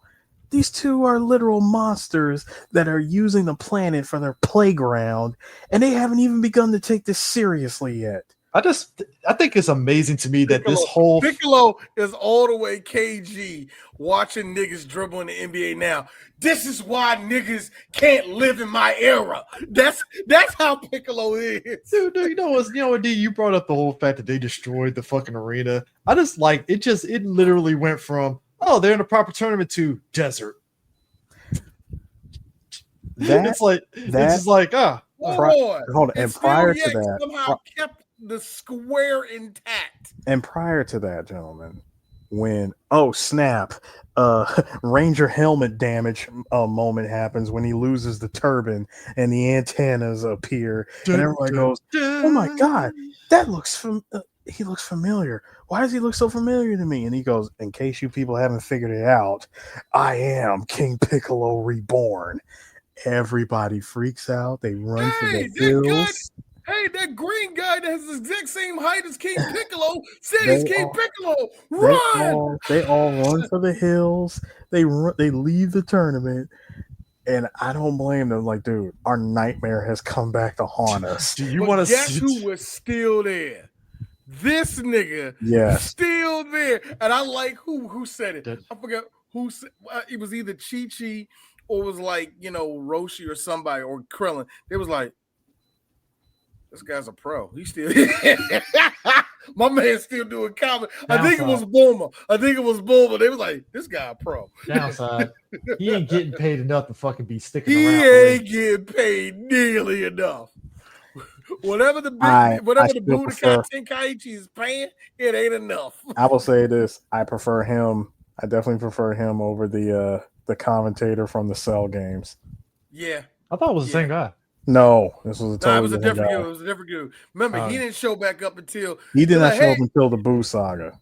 Like, hey everybody, welcome to the Tenkaichi. Oh my God, it's Goku! What the fuck, nigga? Where you been? Yeah, you don't remember me? Hey, what's up? Did you love though? Okay. So it's at a moment where rounding out the fight, right? Piccolo thinks he's beating Goku. I laughed so hard how off in the corner of Piccolo Vine, you just see a fucking flailing body like this. Wait a minute. Hold on, Chris. Let's not Pulp Fiction this real quick. All right. Sorry. First just the visual of it is fucking hilarious, honestly. It really is. No, the build-up for it was great. You see, we got to talk about probably one of the single most greatest moment in that fight.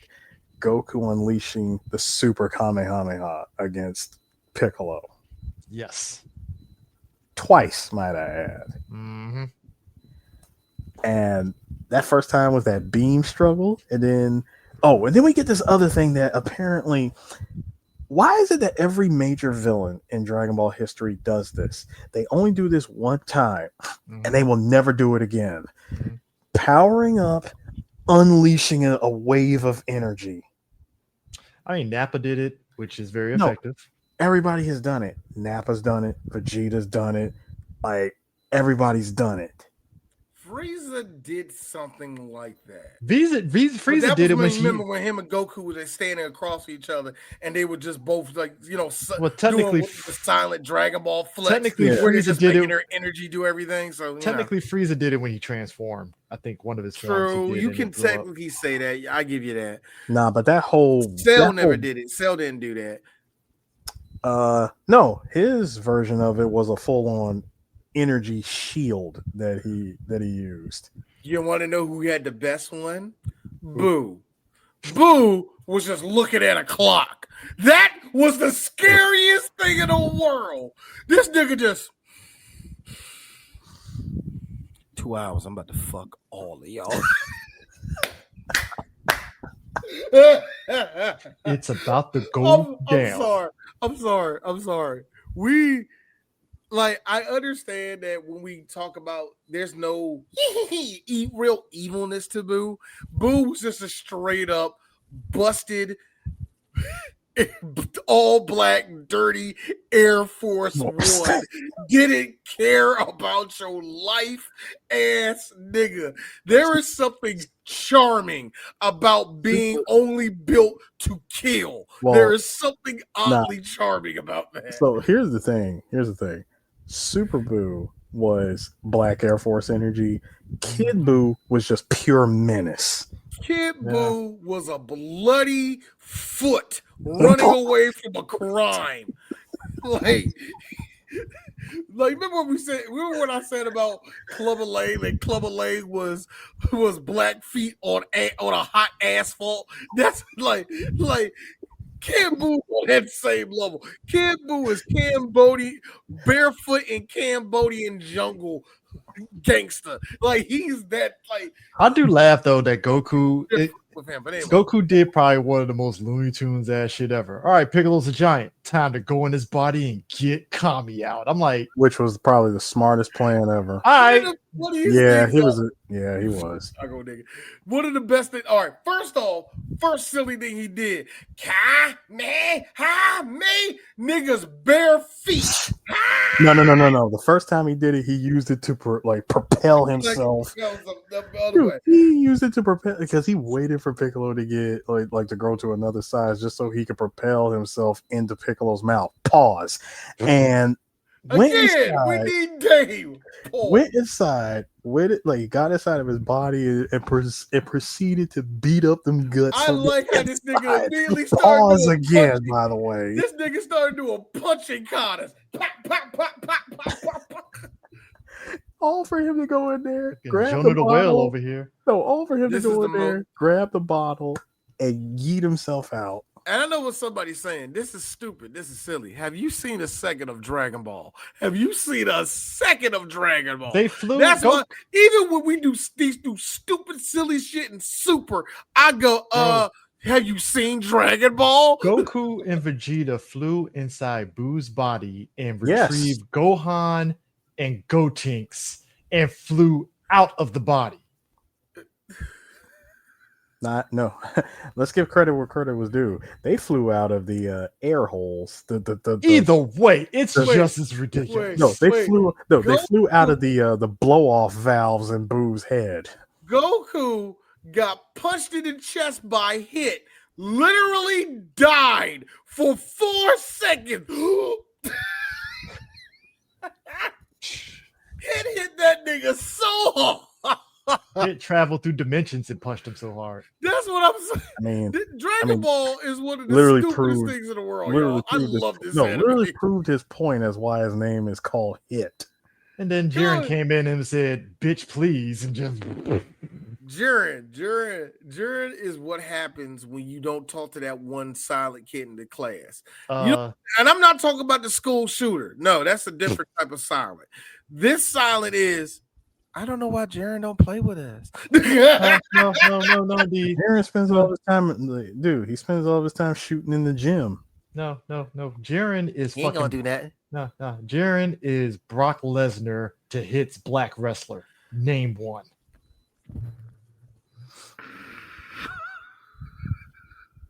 I was just going to say that Jiren is Brock Lesnar with a Michael Jordan mindset. Nigga. Fucking run. That means that nigga's going to pick a thing. So that motherfucker said he didn't like my shoes. So I started beating the ass. Go to Topo. Nobody said nothing about his shoes. He just thought that. The fact that it took 3 people to beat Jiren tells you all you need to fucking know. And then even then, that was the stroke of luck. First of all, Topo out here being Isaiah Thomas talking about, I thought that I had the criteria. Like to beat. When we get to the Tournament of Power errors, we're breaking that clip back out again. Like, I thought I had the criteria to beat this guy known as the Prince of All Saiyans. Needless to say, I greatly miscalculated. I wasn't equipped. Nah. I just like how, but again, what got me about the fight was all this going on. Piccolo, get this nigga back. He's coming in for the big hit. Kami, because he sees how big this situation is, it's like, oh shit, this is literally Lex Luthor versus Superman, and the world's about to collide. I need to stop this shit. No. He comes in, blocks the punch. Wait, before he did, this was Piccolo.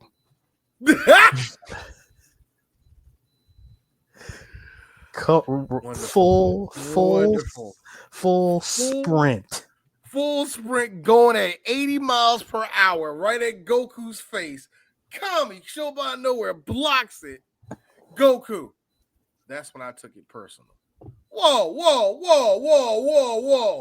The fuck is you getting away? Hold on, Piccolo. Why are you getting in the way? You want to know? We fighting, man. This is a fight.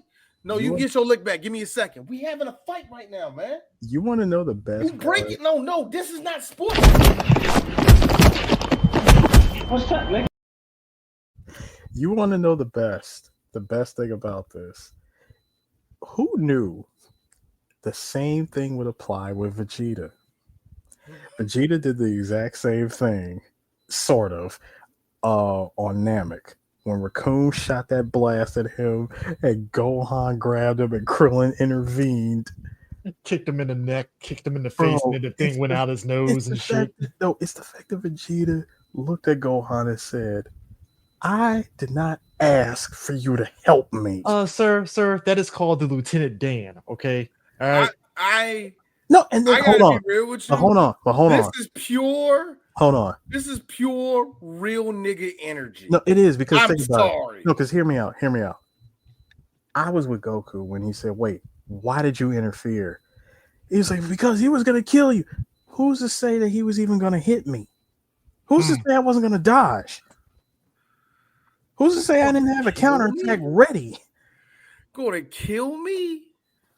You really think that I was gonna die from this? This is when everybody needs to learn about one thing. And we said this several times going through Dragon Ball. And this is another thing that we got to say. That right there, that is Goku from that point until we see him up in Super right now. You better let Goku take all of the fight. He wants to lose. Goku wants the feeling of how do I get out of this? Goku's whole MO is built on fighting. That was going to make me hard, getting punched in the face, and you stopped it. Why would you do that? It's like, why did you interfere? And Kami of all people should have seen that Goku, much like Kobe Bryant, much like LeBron James, much like every great in basketball, is a student of the game. Mm-hmm. So you know what he was ready for? He was ready for that fist that was going to hit me, but he won't get all that punch because I was going to bounce off that shit. And who's this? I had a whole plan, nigga. No, and again, Piccolo, you can get your hit off me, man. And I'm saying it again. I am saying it again. What made you think he was going to hit me? Thank you. What made you think he was going to hit me? That's Kobe Bryant. That's Kobe Bryant. That's fair. It's what made you think that? Like, no, what? So you just thought, I'm just going to get stone-footed all of a sudden. Nigga, what? No. What indication of him coming from a clear country mile away at full sprint, cocking back a fist. Did you think that was going to connect and hit me? Chris, Kami sitting there over there explaining himself soft. He would have hit him with the coat, just shake his head. Understand something. Understand something, gentlemen. Understand something. This is why we love anime. Goku is literally cussing out God. Do you understand this? I think you people know. We just see Kami think, oh man, he's like Piccolo's dad. He's God. I mean, you are. Imagine Bruce Almighty. Chastising an actual deity. Imagine Bruce Almighty if Bruce slapped Morgan Freeman. Hold on, better yet, Chris, you know this because this actually happened. Remember on Deep Space Nine where Q showed up trying to fuck with Cisco and Cisco broke that nigga's chin off break? Yo, Q looked at him like God. Q is literally God. Him and Picard. You see what I did, Picard? I must not do this. Why would you do such a thing, Q? Blah, blah, blah, blah, blah. Q trying to pull that shit on Cisco. Cisco fucked this shit up. We ain't doing this together ever again. Get the fuck up out of here. I was so shocked because for the first time ever, nobody decided, what if I punch him? Cisco was sick of his shit. He was so Cisco. And Q was like, that nigga's. And Q was like, a human being struck me? I ain't Luke. I ain't John Luke, nigga. Hold up. This was Q. Thank you. Cisco straight up. I ain't John Luke Picard, bitch.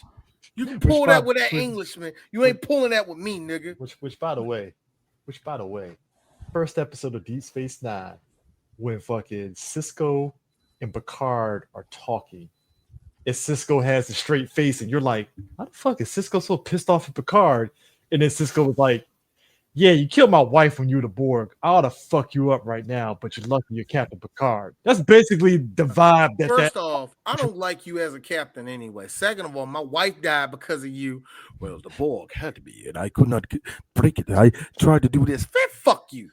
So it's my sector. No, this is my sector. This is my sector, and I'm trying to stop a war. So fuck off. But anyways, go back to it. So check it out. So Goku allows Piccolo to give him. He said, look, I'm giving you a free shot. Let me have it. Punches him. Goku with the, I ate that little homie. Let's go. I know Goku like this. See, I ain't even bleeding. You fucked that up. Let's go. Let's fight. You ain't even hit me all enough. No. We get the super Kamehameha, the beam struggle. Piccolo gets laid out. Yes.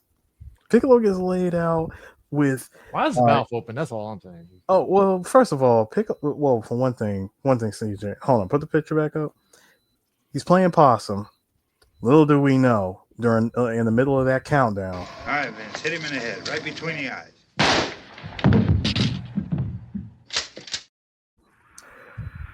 Goku, I hate you so much.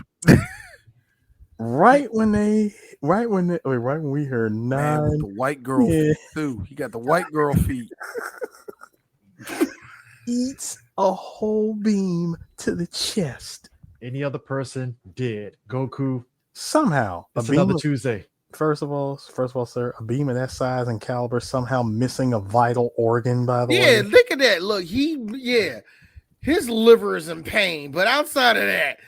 His liver is sizzling right now. I always feel like in Dragon Ball and even DBZ, there's a measure of adrenaline that's obviously kicking in. Because I always think back to that fight with Raditz, where Goku is telling Piccolo, hey, bro, my ribs are broken. I'm barely holding on here. Hurry this shit up. Hey, gentlemen, just from this picture alone right here, thank you for keeping this picture of D.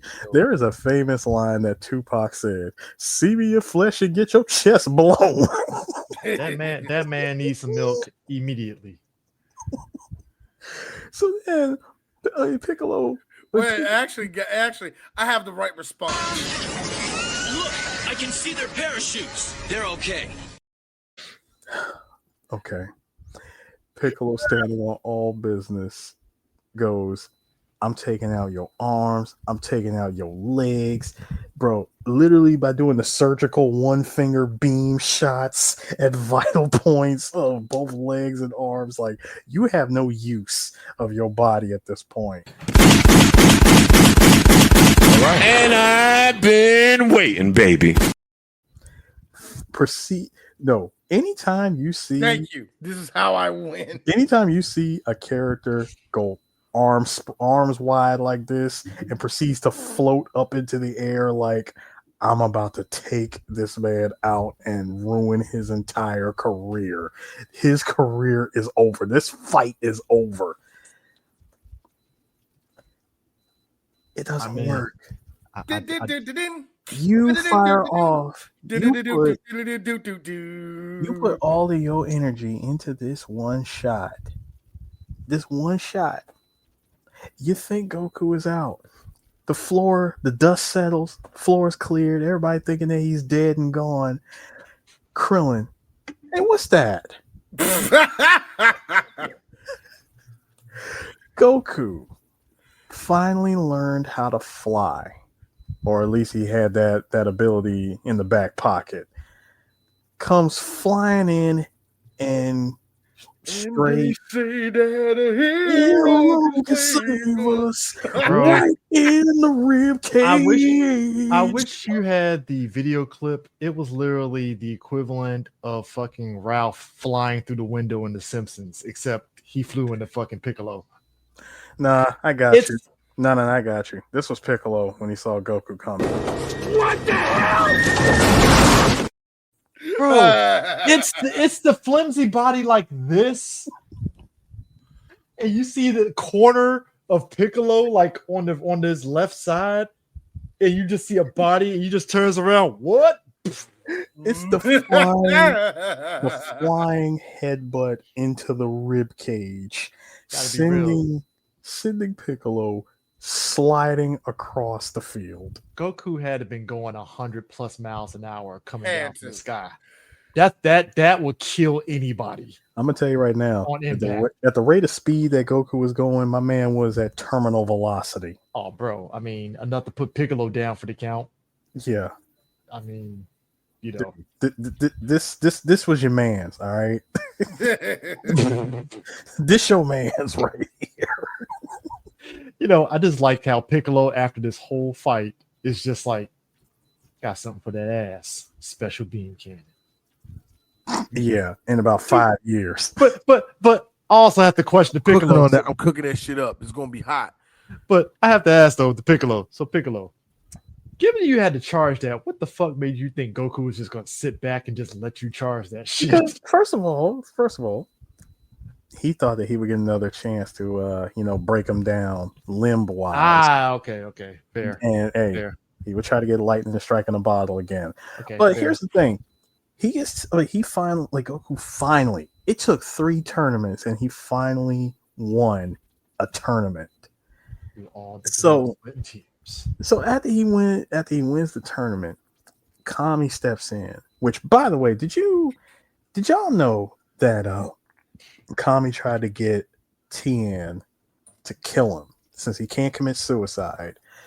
He tried to get Tien to kill him because he really thought that Goku could not win this fight, and if he goes, he's like, hey, take me out, it'll get rid of Piccolo, and you could just wish me back with the Dragon Balls.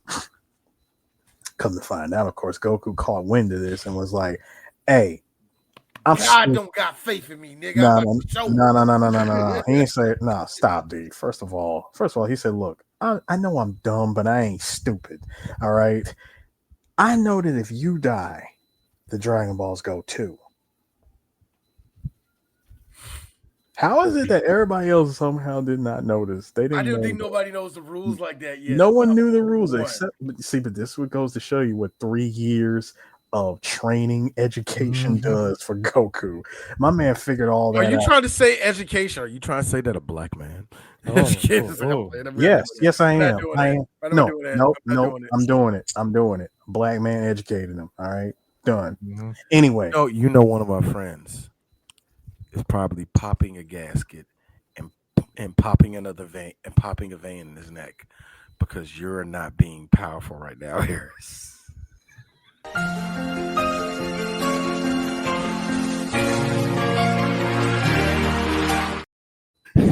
Come on, here. You gotta be powerful. Blurry is powerful.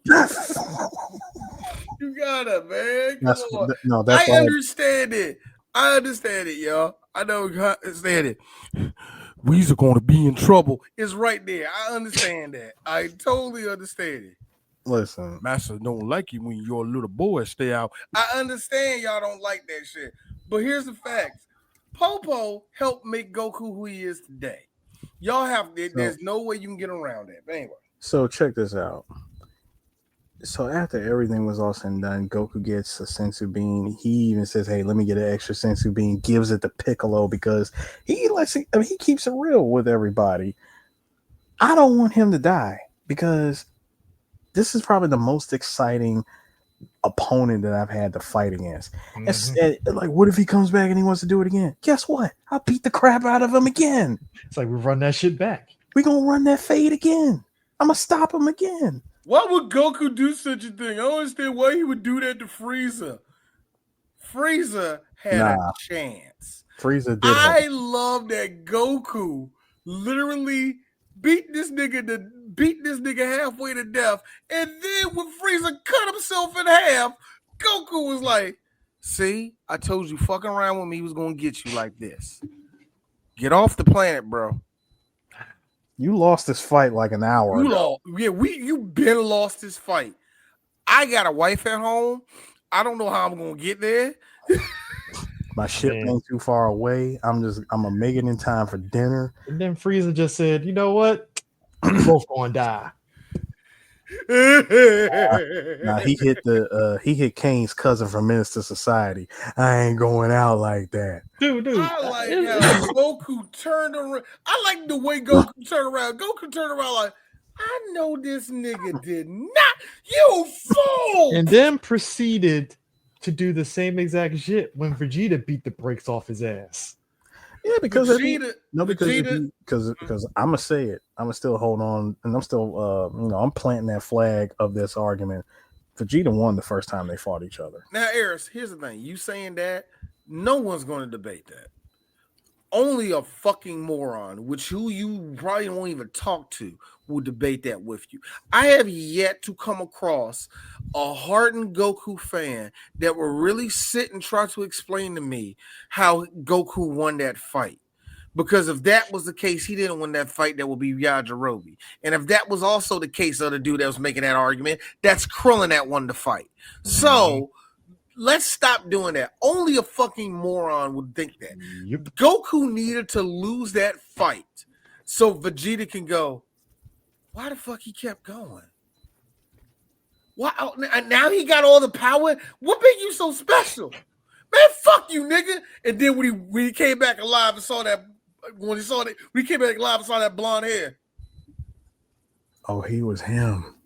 Mm-hmm. He's him. Look, like Vegeta, you crying, you understand how important this is for me to see you in this position, my brother. I need you here. Like you needed to see that that whole process with Vegeta to get to where he's at. I need you to understand. I wish my father was here to see me. You ain't lying. Used to wish for times like this. Be a dapper. Your brother told me this a long time ago. I thought I was never gonna tell you this, Goku. My brother told me that he always saw one of us. He said, "I hope it's my little brother." I do find it's gonna be like this. I do find it interesting though. Like, okay, so needed to be here to see this. I find it interesting. Like, your mama needed to be here. You didn't know you had a mama. She was fine and shit. She was like cute. She wasn't that hot, but she was cute. You would have liked it, Goku. I'm expecting this show to end like, all right, this is where it's going to transition to DBZ. But then Dragon Ball throws this curveball at you, like, hey, we get to see the adventures of Chi-Chi and Goku as they get married and have adventures. Can I explain that moment right quick? Yeah. Bye, Goku. Goku's about to get laid. Hang on, real quick. This image right here, I always loved the impact of this, of what led to this. Dude, everybody's celebrating the fact that Goku won the tournament. Kami being on business saying, Goku, there's no other way to say this. you have proven yourself beyond everything to be, beyond worthy of being my successor. Mm-hmm. I need to retire today and make you, guardian of the earth. This is an opportunity for you to be God. Goku. You know what, bro? I'm good. When you tell God I'm good, I just got married. You want to hear something wild? I see that actually being the end of Super. The end of all of the end of Super. I'm not saying this is going to happen, y'all. But to me, the only way the Dragon Ball story progresses is Goku stops and Gohan keeps going. And that's the only way you can keep the story going, or you just kill the whole thing off. To me, how all of Goku's story ends is him going to be the Guardian of Earth.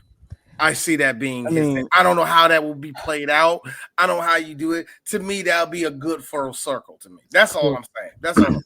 For him to tell for you winning the tournament, proving to everybody, including God himself, that you're worthy of being his successor, and you say, you know what? You got it. I'm all right. I'm fine, bro. I mean, because think about it. He gave a justifiable answer too by saying, dude, you want me to sit around at the top of a lookout like for all of my life? That's incredibly boring. No, I don't want that job. And he's like, but I don't have anybody to be my successor. You're the only one that can do it. Hey, bro, I don't know what to tell you. I don't know how you got them doing that, Chief. I don't know how you gonna do that, get that done, bro. Hey, hold up real quick. Hey, Nimbus. Well, Goku, what do you can do this? I can't co-sign that, big brother, but I ain't mad at you for what you do. Yo, my man hopped on this is our first time seeing the Nimbus in a while on this show. Nimbus comes back. He grabs his new wife. And they take off. And you would think that this is where the show ends. Oh, like you said, Chris, we get 5 more episodes of the misadventures of Goku and Chi-Chi. It took them like, what, three of those episodes for them to get married? Yeah, about two, if I'm mistaken. Because they had to find the Bancho fan because this fire shows up out of nowhere and almost burns down the castle again. They called back to the first time they came to, they were with each other. It was a super callback to the first time that they met. These episodes, while in a weird way kind of filler, was very important to you to see and for us to see as what it is with Goku. I know a lot of people hit this thing about Goku and Chi-Chi and yeah. We already talked about this before, but they're happy. Yeah, definitely. Also, I would like to. And that's the one thing with Goku. Goku learns. I'm sorry, real quick. Goku learns by being married that he has something bigger to fight for, which is the whole fucking earth, and that contains his wife and his kids. Like him to Goku, Gohan, Goten, and Chi-Chi. Nah, you don't fucking touch them. Yeah, you touch them. Actually, I'm scared if a villain does do some stupid shit again, like Boo did. Like, I really hope y'all are that dumb. Because when Goku first showed up and kicked Super Boo, he was like, nah, that's with my wife, nigga. First off, before we get any of this fight out the way, I'm going to get my licks in for you killing my wife. I want to point out, I did want to point out, by the way, these two get married. And, come to think of it, they had Gohan like that following year. Yeah. Like that following year, they have Gohan. When they both figured out what sex was. Because I'm pretty sure Chi-Chi didn't know. When they both figured out what sex was, that was a wrap. They had Gohan that following year. And then like 5 years have passed. And then now we enter Z. I'm sorry. The funny thing is that the way that the show actually ends is that fortune teller Baba actually reveals the crystal ball. And it's like, it's like, oh, something exciting is coming in the future. And it was like, and I think they even said in the Japanese version to like, stay tuned for Dragon Ball Z. Because Z was already I think it was already in production. Yeah. But you know what that means for us here in America.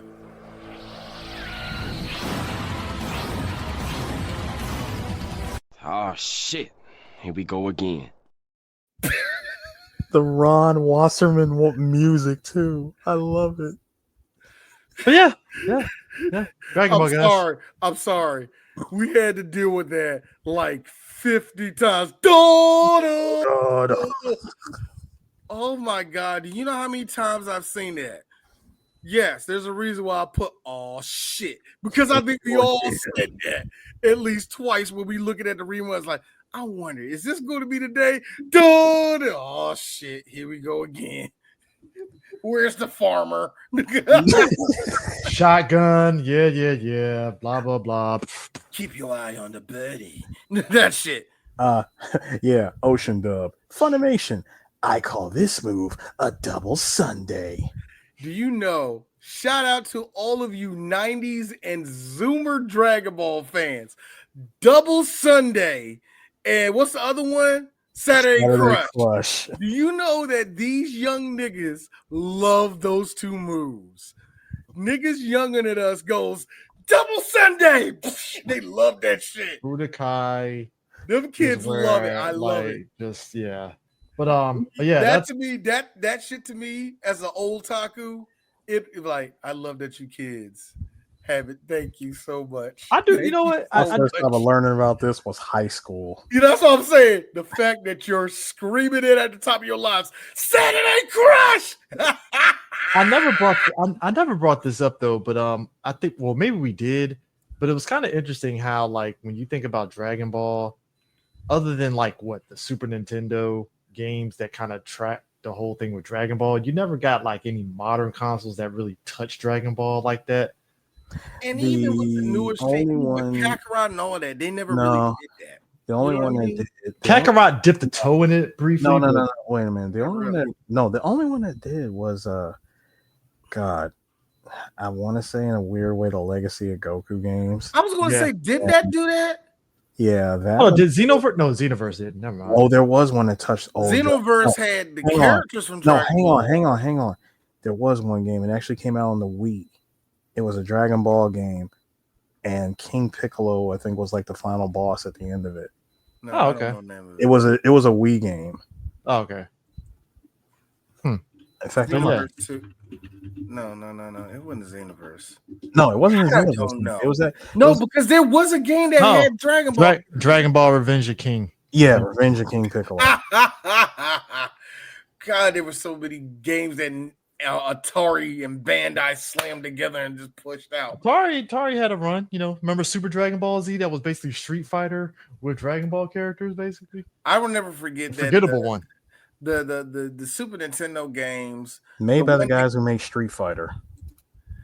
Hyperdimension was the only one that came close, but that thing was terrible when you really look at it. Hyperdimension, everybody wanted to play it just because the graphics looked different and it was on the Boo Saga. I remember that. God. I remember that. Hyperdimension was pretty much the Super Nintendo equivalent of Final Bout, where it was incredibly slow. Like it was all we had at the time. And it's so sad because I was looking at how the Dragon Ball games struggled, but then you played the endless duel game that Gundam Wing had out, and that game still to this day is still pretty damn tight. I ain't saying perfect. It's like it's on the level of TMNT Tournament Fighters. It's just busted fun. Yeah, it is. Because I was playing actually the last MagFest I went to. They had it up, and I was playing. I was like this. This game is busted. Now you want to go again? I got you. Let's go again, nigga. But it was one of those games. Especially when you find out that what's his name, Death Sight has an infinite. Oh yes, it does. The Heavy Arms do too. The Heavy Arms does. I think Heavy Arms does too, but by far the most busted infinite was Death Sight. The Death Sight. The Death Sight to me is already the most gobbled Gundam ever.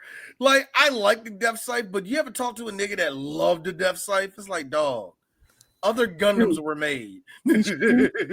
He shoots the gauntlet out of his wrist, and you can dash in and jab, and then shoot the gauntlet again. Jab. Now you're bringing up memories of how D beat that game. Okay, so now looking at a trailer for Revenge of King Piccolo, I kind of want to actually play this game. Looks interesting. When did it come out? It came out back in 2006. No, sorry, 2009. 2009. Yeah. But yeah, that's we're at the end of the Dragon Ball saga, so I guess that puts us at what Super era. The next thing we will do from Super, I said I want to do it next year, but like everything for next year for our 15th anniversary year, it's in the air. And the next thing of Dragon Ball we will do will be Dragon Ball Super, the Dragon Ball Super Battle of the Gods. That will be the next thing we're doing. That's gonna be. I don't want us to do saga by saga the way I want to, and it's kind of not so much. Here's the thing: the one thing that Super ended up getting that all modern anime have right now is something that I fucking hate. There's filler and unnecessary episodes of Dragon Ball Super that this is just gonna waste our time. so yeah, we're just doing the movie for right now until we figure out what we're gonna do after that. You know what I mean? Yep. Yeah. But yeah, what we got next though? As you know, everybody, it is Spooky Month. We're going to be on Spooky Month is October, and it feels weird. It feels very weird. It doesn't feel so much October to me, but I haven't been on Facebook where all my friends who love October are on, and so it don't feel like the way to me. But whatever, they ain't about me. It's about what we do on the 3 Black Geeks. We're going to keep it going with a Friday the 13th, and that's the next one we're doing. We're doing Friday the 13th, Part 3. Ooh. Yeah, and Spooky Month, yada yada yada, horror movies and all that good jazz. But I have to say, Eris, since us doing Jason, since we started doing Friday the 13th, I just really like. That's my favorite one. Jason's my favorite one of all the slashers. He's my favorite one because Jason don't say shit. He just punches people in the face and just horribly. He machetes niggas. I love it. I would say Jason is the embodiment of Mortal Kombat style fatalities from the 80s. I love how Jason always, because that was the way he was made. He was made to scare teens from having sex, and it didn't work that way. But I just love that somebody's banging. He's like, fuck it. You know what I mean? All right. So yeah. Come out of the water like Godzilla and then starts. Speaking of coming out of water and shit, look, we're gonna eventually do Freddy versus Jason eventually down the road, but I just really hated the whole water thing. Like, wait a minute, we're breaking out past traumas that only in selective movies. Like, whatever. Anyways, that's it. We will catch you guys later. Peace out.